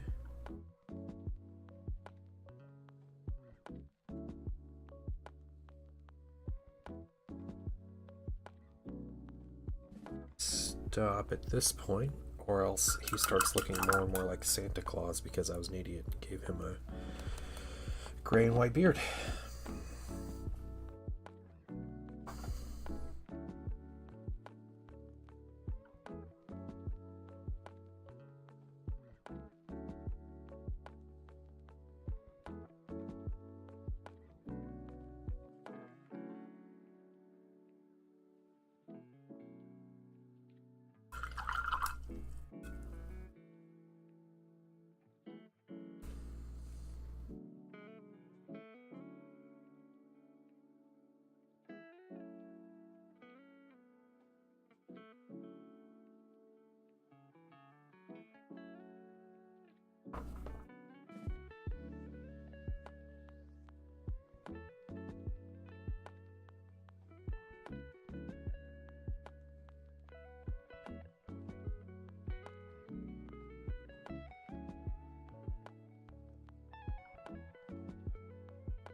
There we go. Okay.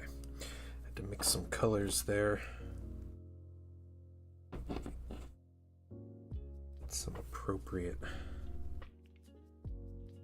shades.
We mixed in some dark gray and we're slowly darkening the outer edges of these orange pieces here. See if I can't make a cool like burning look to it.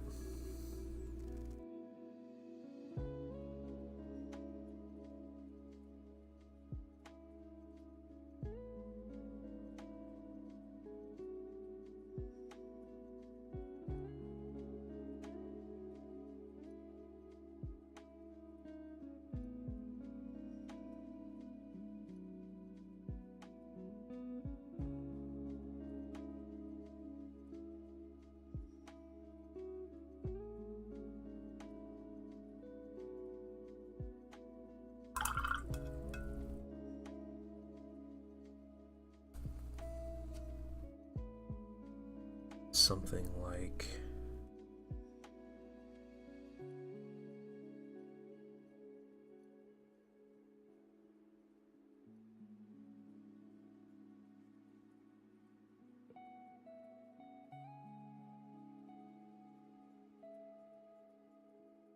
that all the way at the edge.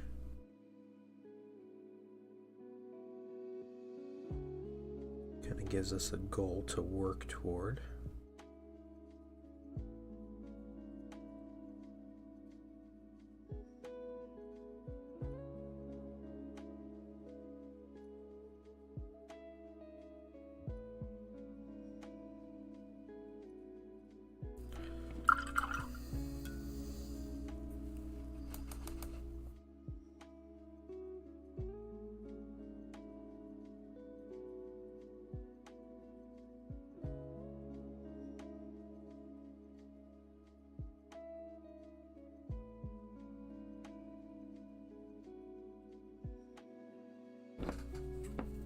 Hey, Culture American, how you doing?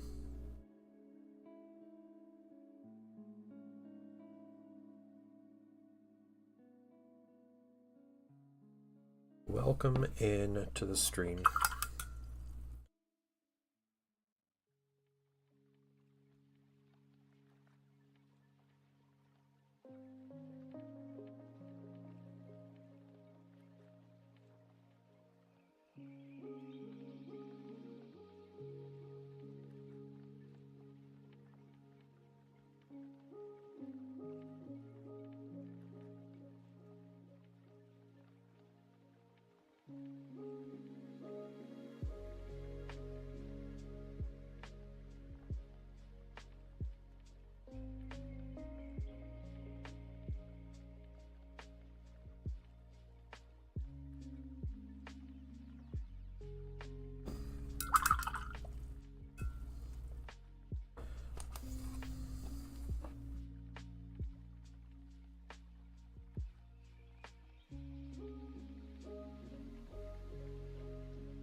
Give that a minute to dry, and while that's drying, let's go ahead and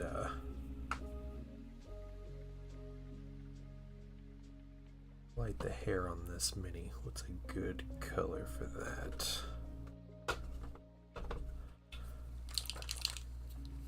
I think this green brown is probably pretty good.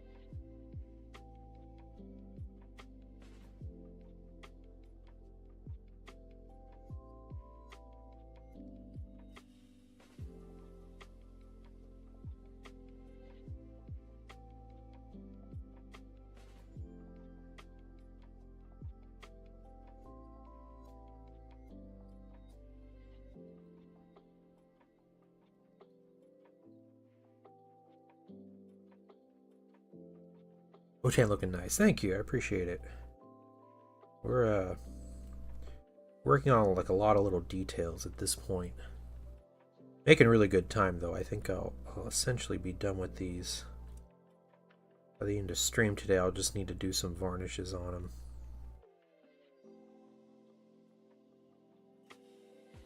I do not have to work on basing. So this client does their own basing on the minis, so I did paint the little tactical rocks for these different characters for him. This is like a basic starter. I'm not quite sure what they do for basing, so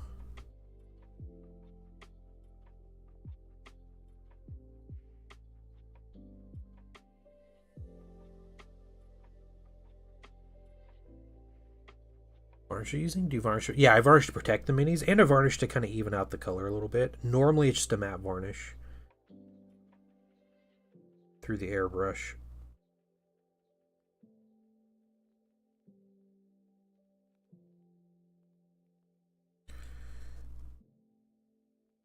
Yeah, I definitely don't want someone to get their minis and the paint starts rubbing off of them, right? But you know, if I have paint that's just a little too satin or too glossy or anything, like the matte varnish just kind of brings everything together.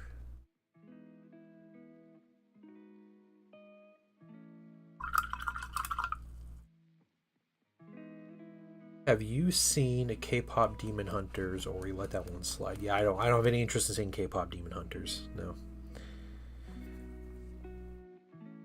Is it good, Mydrol?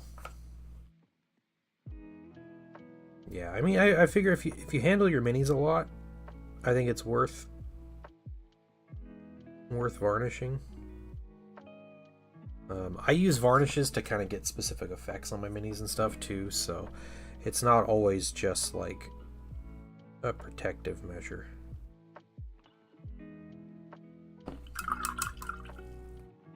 So like 3, is it a movie or a TV show?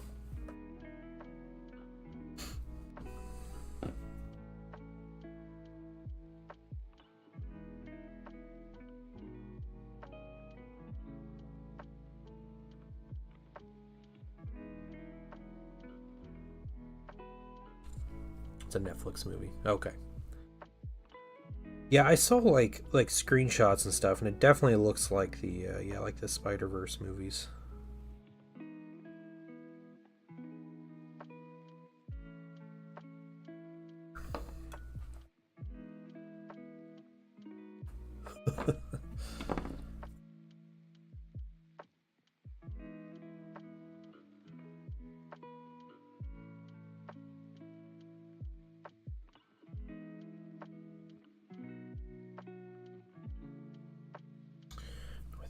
To be opposite.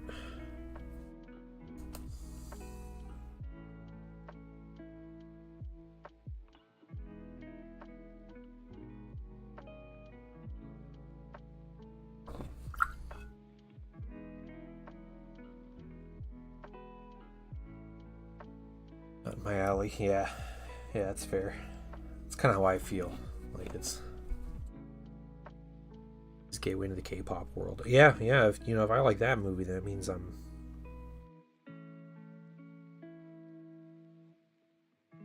K-pop person now. What do they call those? I don't remember.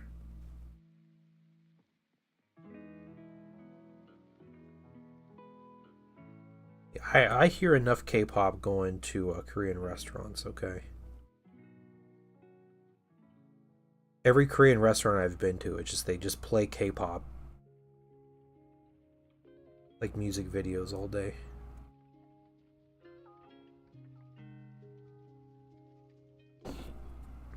K-poppers, yeah, that's what they are. Yeah, the K-poppers.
Is there on me or all you can eat barbecue places? Yeah.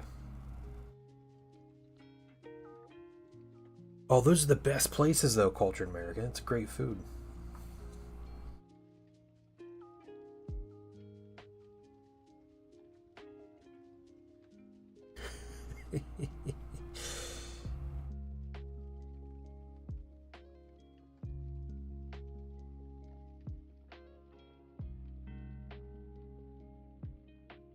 I've never seen an all-you-can-eat Korean barbecue. That sounds amazing.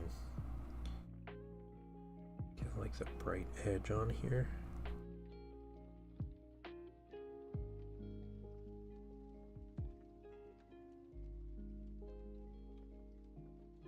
I do understand though, like why am I paying you if I have to do all the work?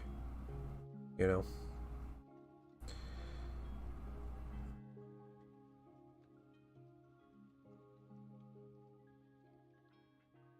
But it's good stuff. I kind of messed that up. Try this again here.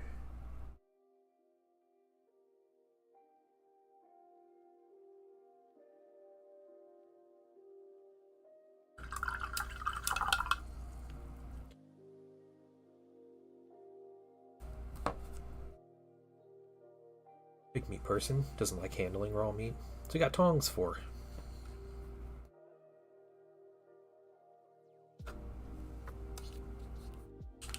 That's fair. No, I mean, if someone doesn't like it, they don't like it.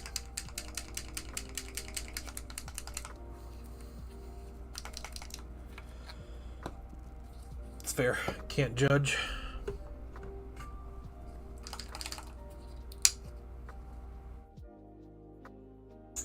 Put you down there.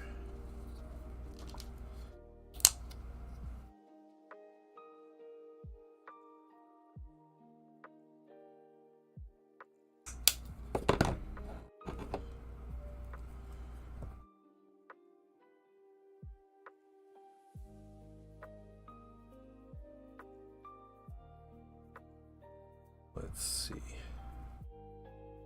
Let's put a little bit of yellow in there.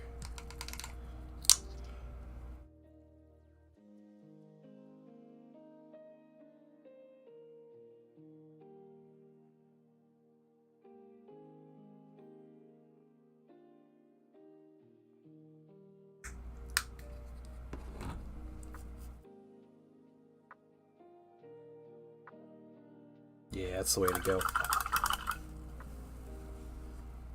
They're good. Yeah, put a little grill in the middle of the table.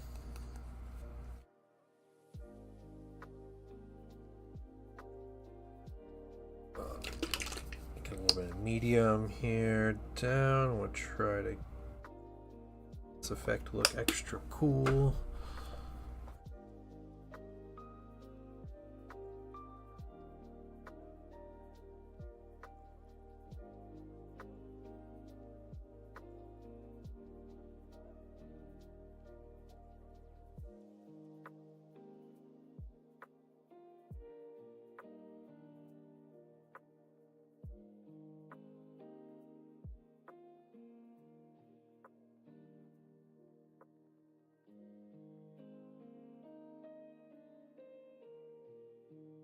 Okay, let's see.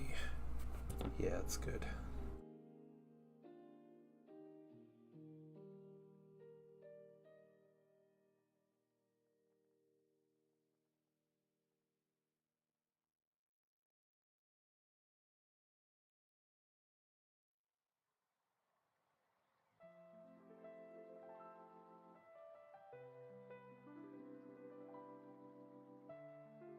We'll see if that does anything. We'll put a couple coats of that on. In the meantime,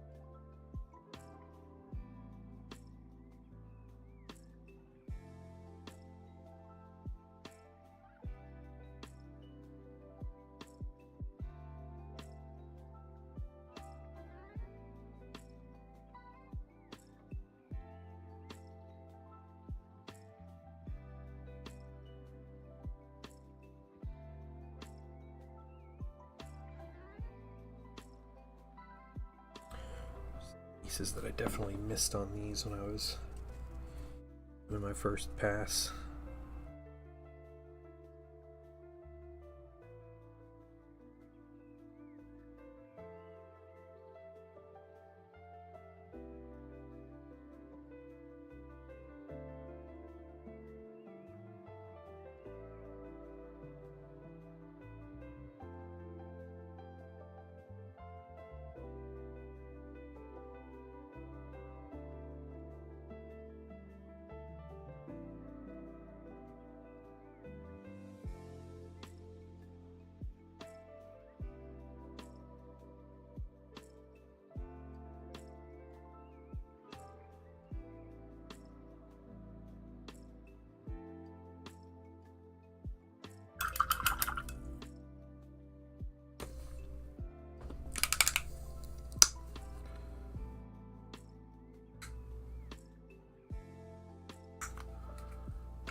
You ever played Necromunda? No, I have never played Necromunda.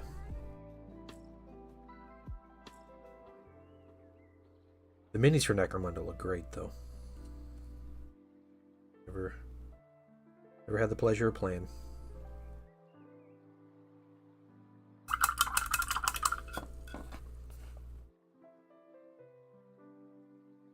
Let's try a little bit more of this glaze on this mini.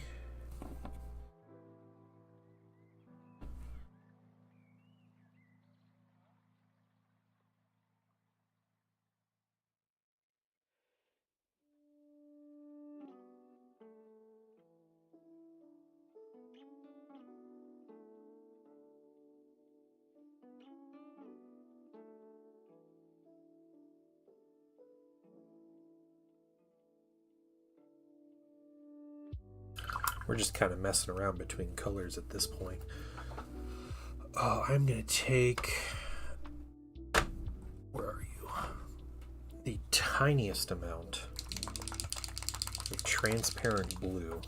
I will show you guys how much of this transparent blue I'm going to take. You guys ready? Look at this.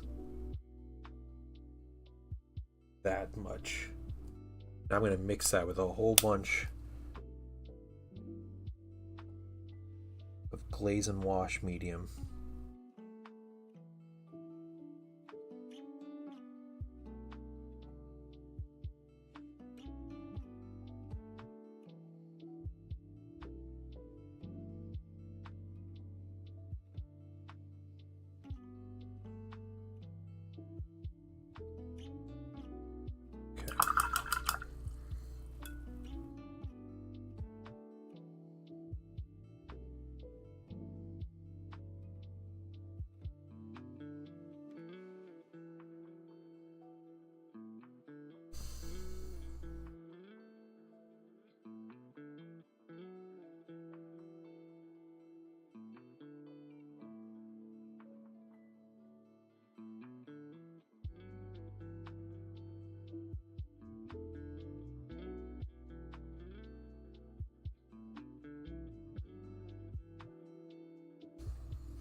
Second coat over that in a few minutes.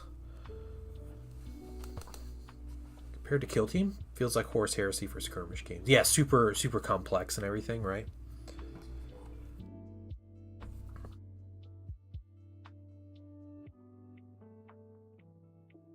Yeah, it seems really granular as a game, which is really cool. I like that. I like that a lot. Earlier we were talking about Mordheim, and like if GW re-released Mordheim as a game. Like, I never played Mordheim back in the day, but I would be all in on Mordheim, and I would force Zendro to play it too. So he would have no choice.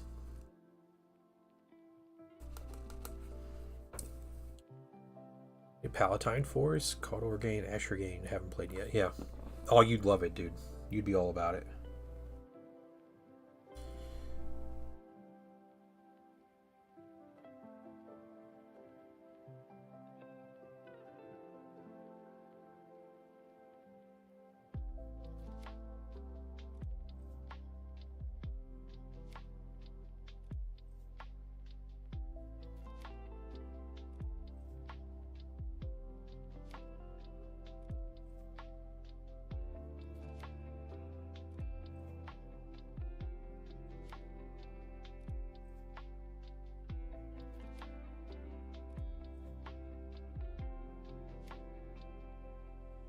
Yeah, because it's like like a narrative game. Like you have a band of adventurers and you're exploring like a ruined city for like lost treasure, and you run into the other bands, the other like war bands that people have, and like that's the whole premise of the game.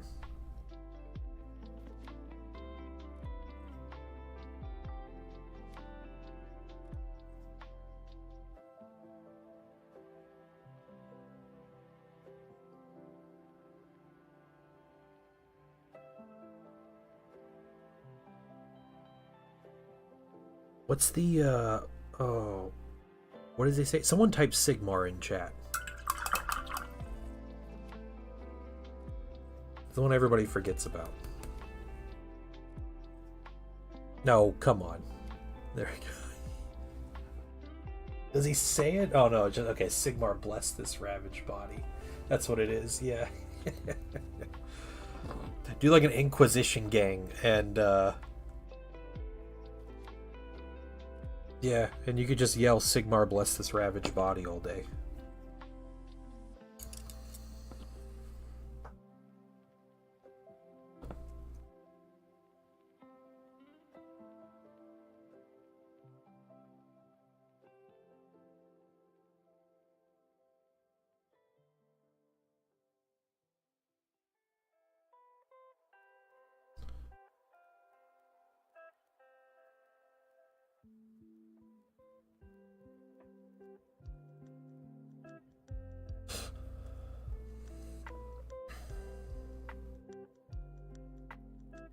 Other game members' bases and rob them. Oh, that's great. Yeah, that's cool.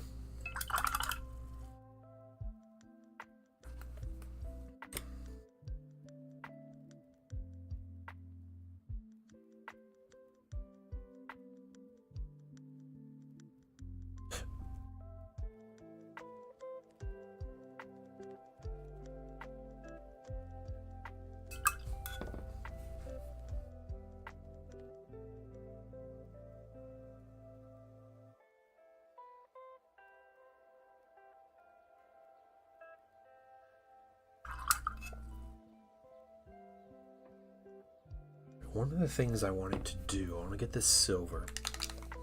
We're gonna go through, and there's a lot of little like wrist computers to look at, and like little light things and stuff. So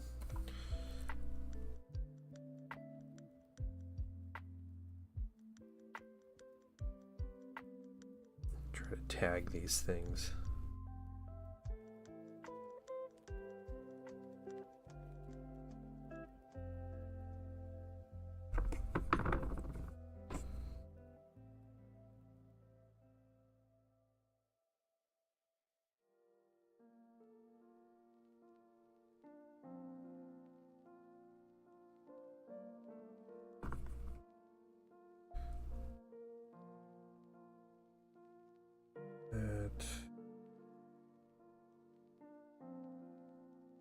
He's okay.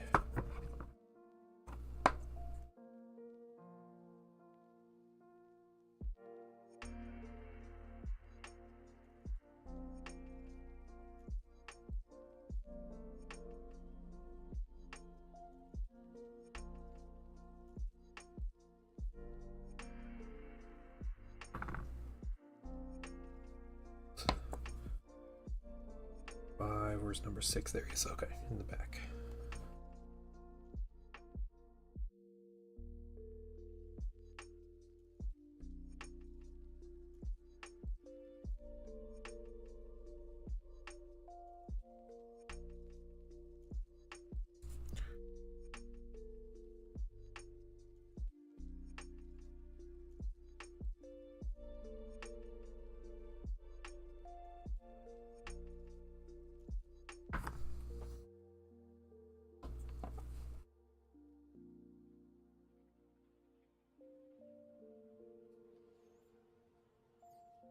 Yeah, this is us just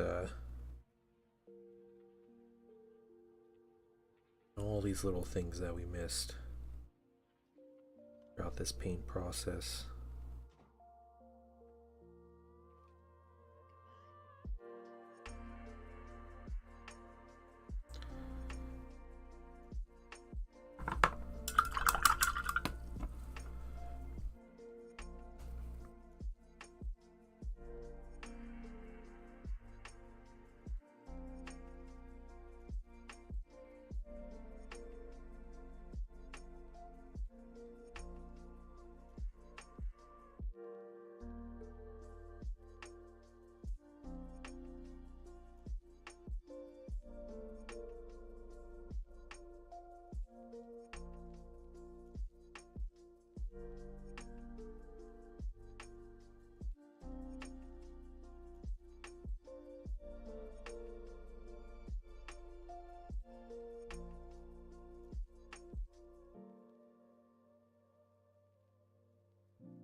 Last, because you got more details on.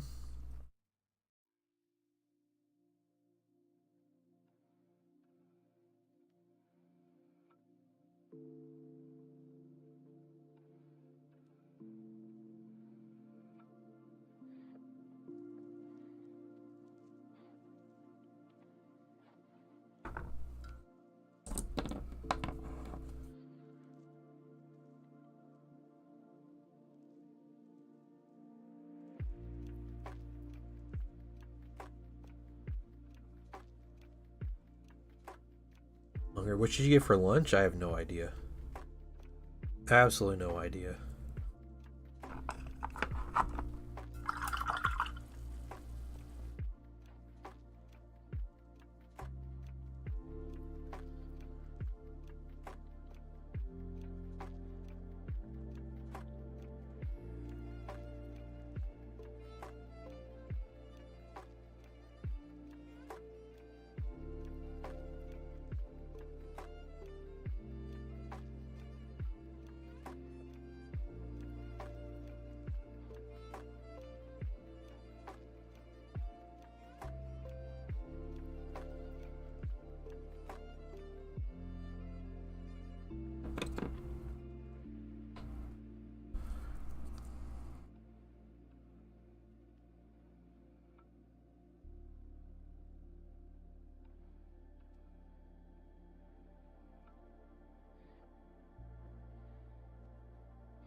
Katsu curry? Oh, nice.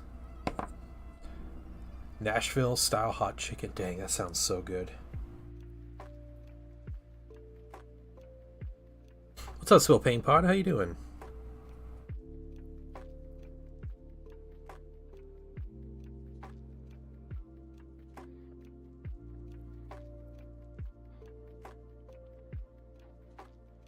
My wife brought me Raising Cane's for lunch yesterday. I was pretty happy about that. Went to Florida, visit with family for a while. Nice, nice. Good, sounds nice. How's the weather in Florida right now?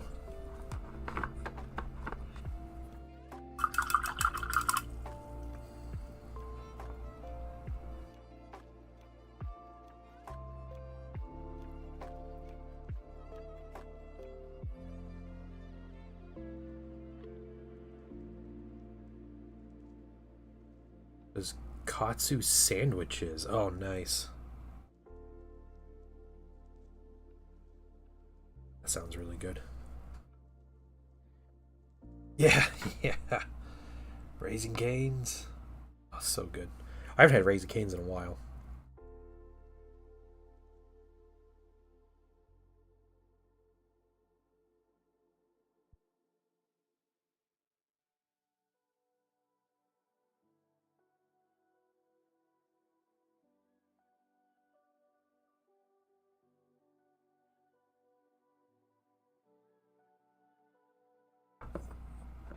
Huey Magoose is worse than Raising Cane's, yeah. You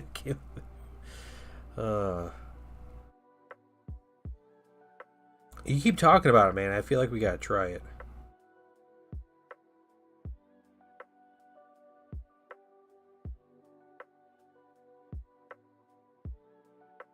Churches, they used to the only time I'd ever had Church's chicken was when they used to be part of White Castle. So White Castle used to not have their own like chicken. You know, they would sell like their sliders and their sides and everything. But if you got like a chicken slider, it was Church's chicken, which as a kid I loved. I thought they were amazing. But yeah, White Castle does their own chicken stuff now, which isn't nearly as good. But you know, I don't think many people go to White Castle for the chicken. Maybe they did before, but yeah, I always used to get chicken sandwiches at White Castle. What? I think Cultured is saying that White Castle is not as good anymore because they don't have Church's chicken.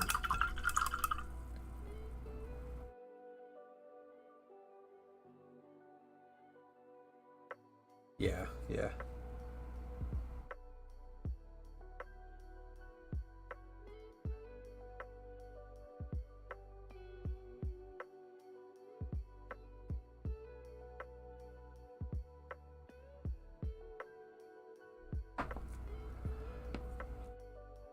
Katsu curry. Yeah, it sounds good. Isn't as good anymore.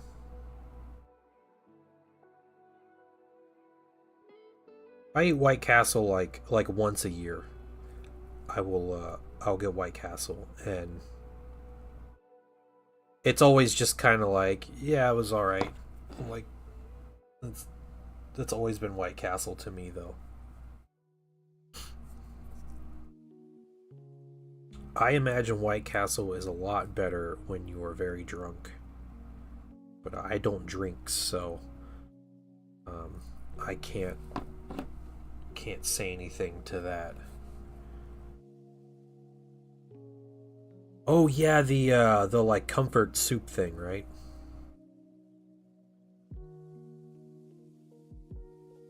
Your stone, yeah, it's true. Yeah, yeah. You got to be of an altered state of mind to really appreciate it.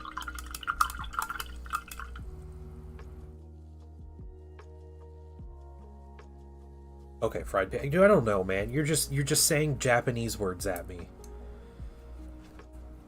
But a fried pancake thing sounds good anyway.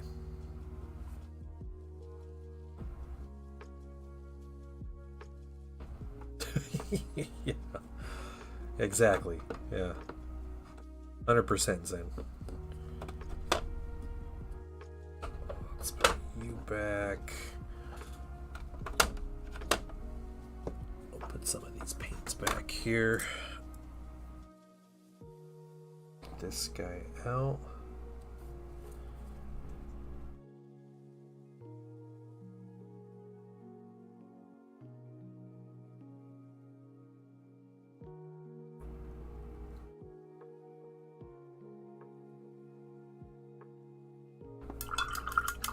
Putting an In-N-Out Burger near me? Not looking forward to it. Yeah, yeah.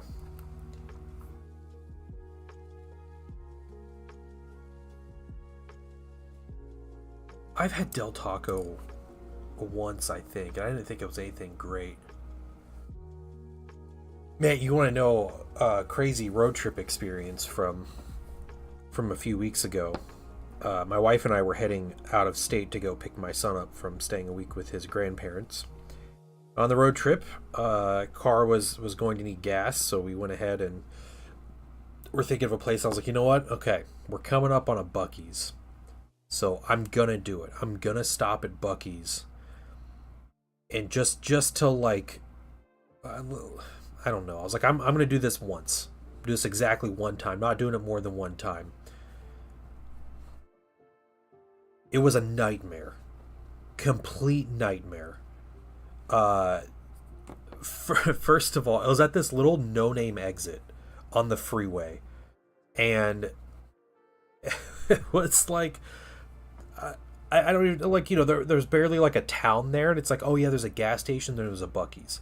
I was like, all right, whatever. It's right there. So we got off on the exit and immediately turned onto the road, and it was a dead stop. There was traffic, stop and go traffic getting into the Buc-ee's with a 1/4 mile long gas station. It's insane. Yeah, yeah, it's like Mad Max. Yeah. So we're sitting there, and my wife is like shaking her head. She's like, "This is a terrible decision. Like, why did you do this? All this stuff." So whatever. I'm slowly inching my way into the parking lot. Going through the parking lot, I'm inching my way through the parking lot, trying to find an empty gas pump. And finally, when you go all the way down at the end, there is like there's some empty gas pumps, so we get gas. Gas was super cheap there though. Like it was this weird like 30-mile stretch in like Kentucky where it was like dirt cheap gas, and then everywhere else is like way more expensive. So gas is super cheap, and I was like, all right, let's use the restroom. I want to try to find what is the there. It's like beaver nuggets or beaver nugs or what, I don't know what they call them. I was like, I'm gonna try to find these, because like I'm going here once, exactly one time. I'm gonna get the beaver nuggets, and we're gonna go. So we go in there. It's shoulder to shoulder with people through that whole place. It was horrible. Go to the bathroom. Bathroom was amazing. Their whole bathroom was incredible, and they had employees like walking through, like emptying out the trash and like swapping soap like throughout my time like in the bathroom, which wasn't long, but still. Bathroom was incredible.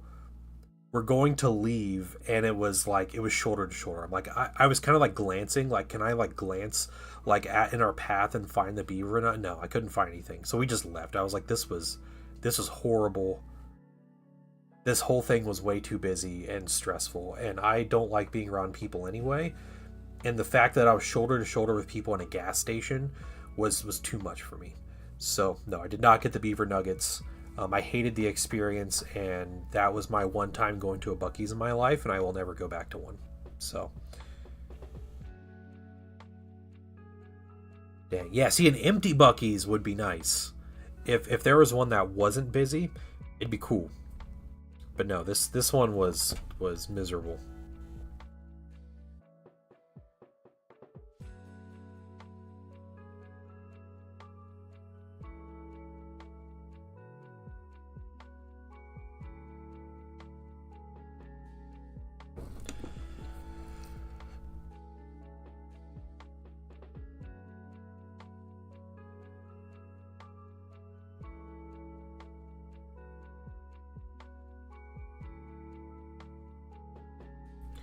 Yeah, not a fan. That was my one time ever. I was like, I'm gonna do this once. I'm gonna get beaver nuggets, and I was like so stressed out. Didn't even get the beaver nuggets. Okay. Let's make sure we are getting. Let's do some proper highlights. The silver on this guy. He's got a little like crotch piece there. It needs to be silver. So.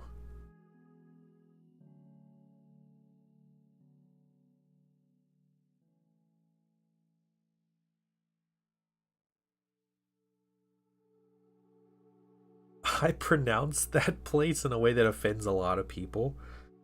I can't imagine how. The only alternate pronunciation I can think of is Buckeyes.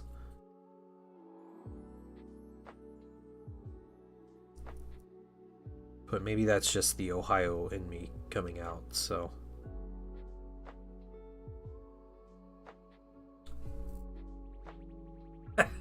Oh no, Eurasia. That's that's perfect and horrible. That's funny.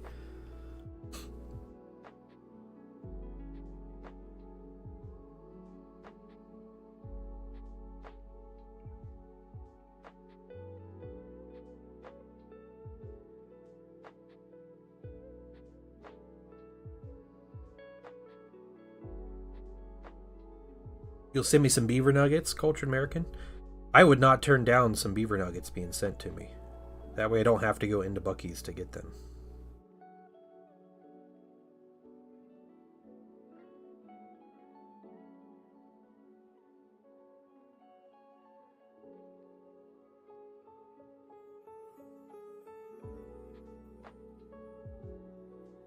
Yeah, yeah. Just get people so mad. Buc-ee's from Texas, right? Is that where it's originally from?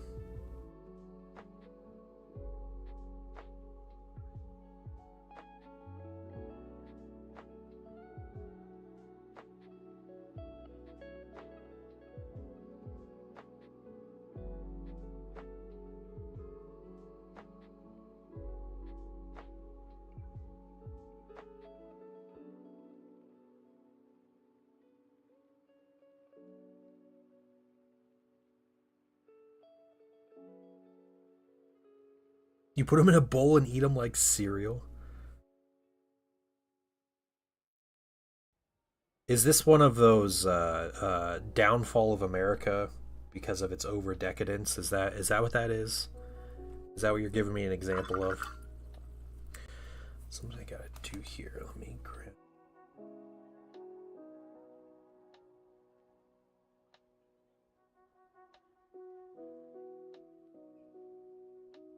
Or painted the inner joints of this armor.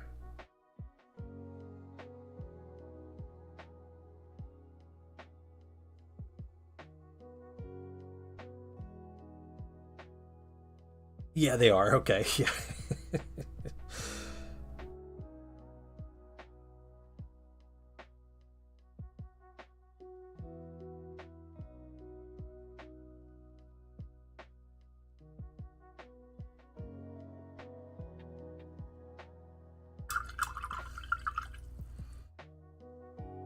Oh, like sugar smacks? Okay.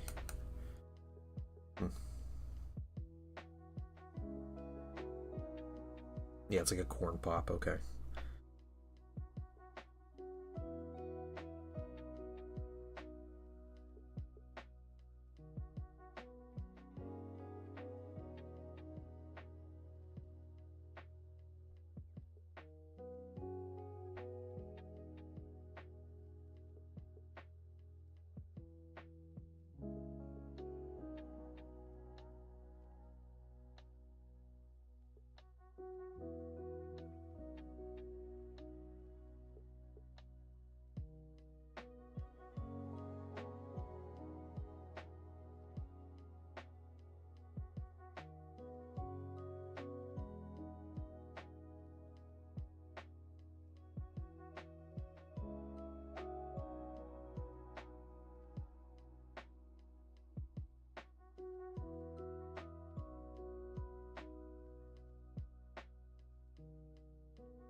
Okay, purple dude looking a little good.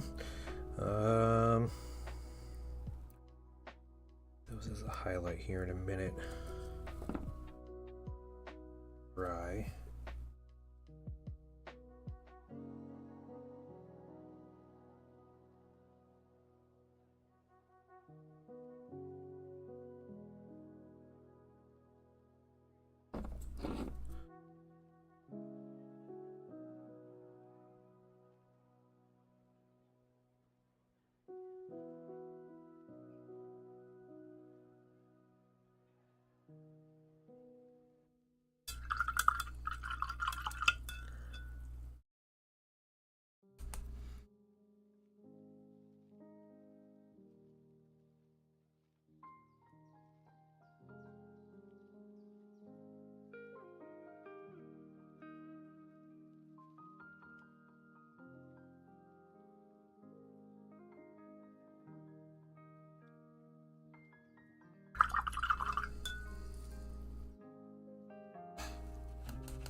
Specific things I need to do on here. Yeah, there's a little bit.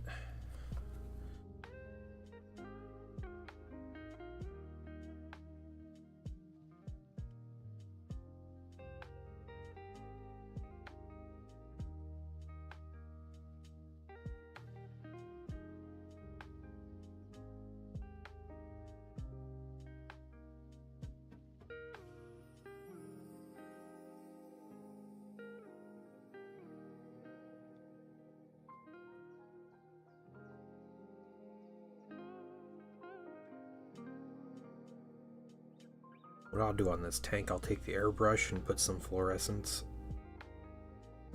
for like the lights on this thing and everything, so there.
honestly really happy with the progress made today. I was hoping things would go quick, and definitely have. So getting to do all these like last minute things, like anything that doesn't involve an airbrush, I get to do stream here. That's really nice.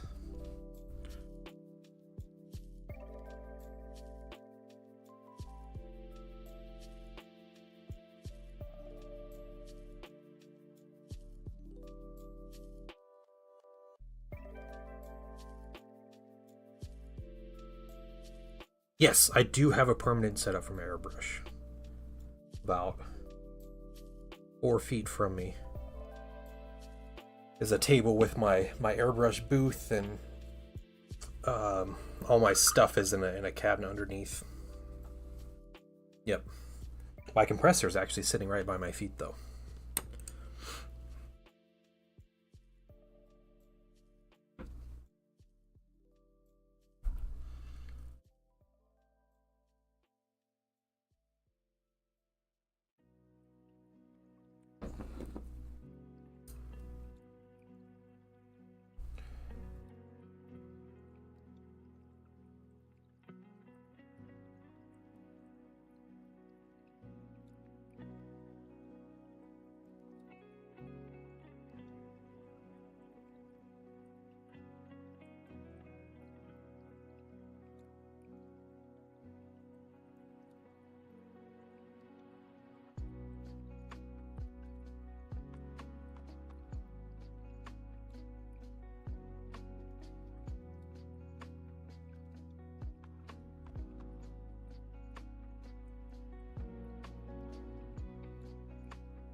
Okay.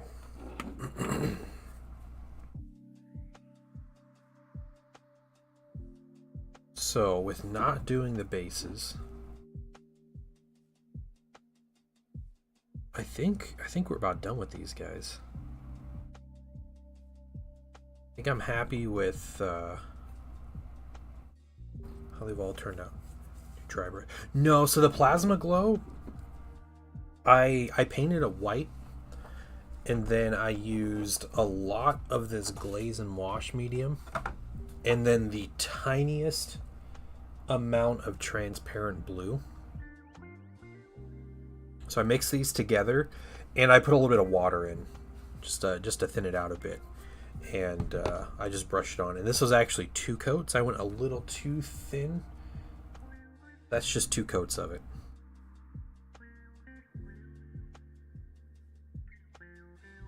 That's all.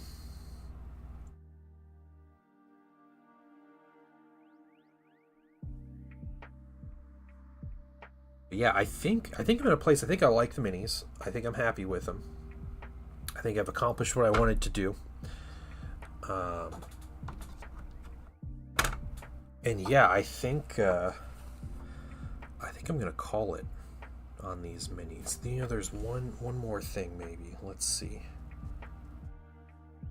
I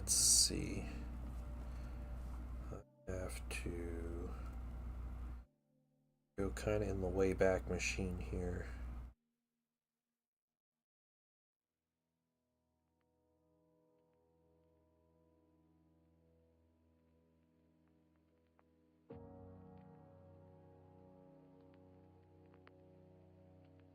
Further back.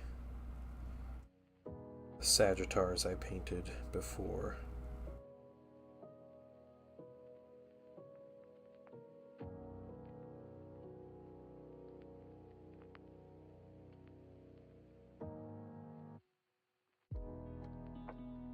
Okay, that's what I did. All right, so let's go ahead and do this.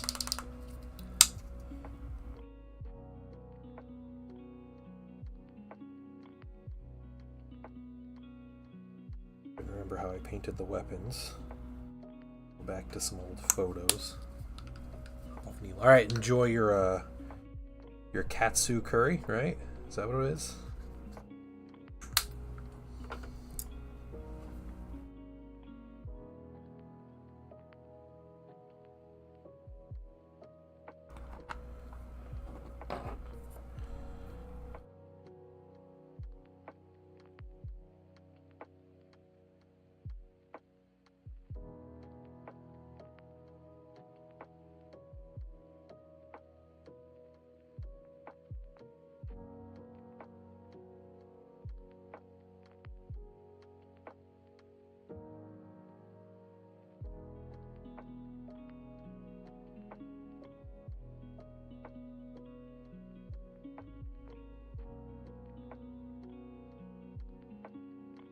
That piece, and then all the tips of the warheads here.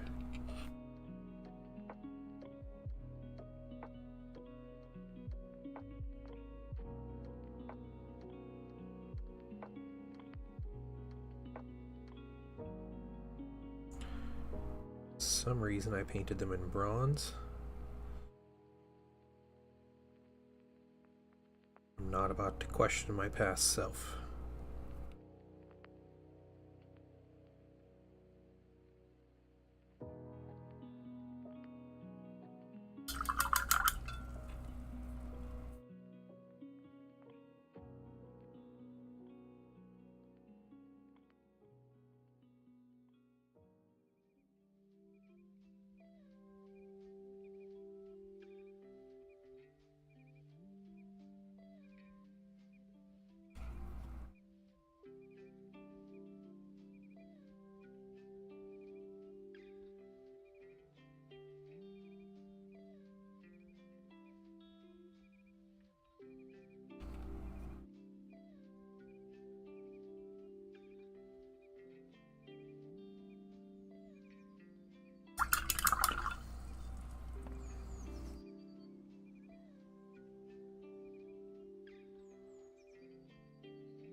For that to dry. Lends a bit of a highlight.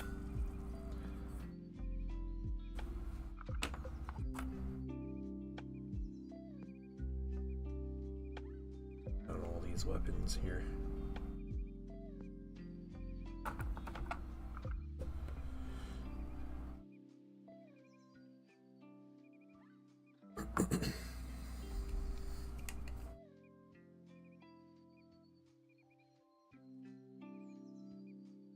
I think I painted that bronze too. Okay. Let's go with a little more bronze here.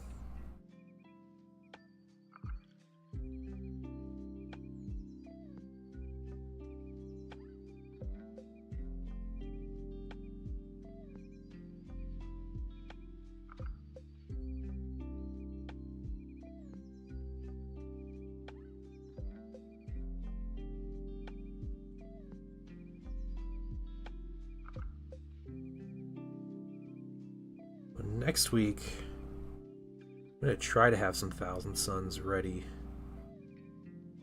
to paint. And I'm also going to finish up the giveaway mini that we weren't quite able to finish before we actually gave it away. It's that the Cathay Shugengan Lord. So we try to finish that up maybe Tuesday, and then get right into some Thousand Suns and painting them. So that'll be the plan. I got lots of stuff assembled. I just need to get on the airbrush. So yeah, that's what we'll be doing. But yeah, these minis I think are done. I'll be just finishing up. I'll be varnishing them and that kind of stuff, doing a little bit of airbrush work, and then that's it. They're good to go. Once this dries, I can do a wash. It's pretty dry. Just put a little brown wash on those.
All right.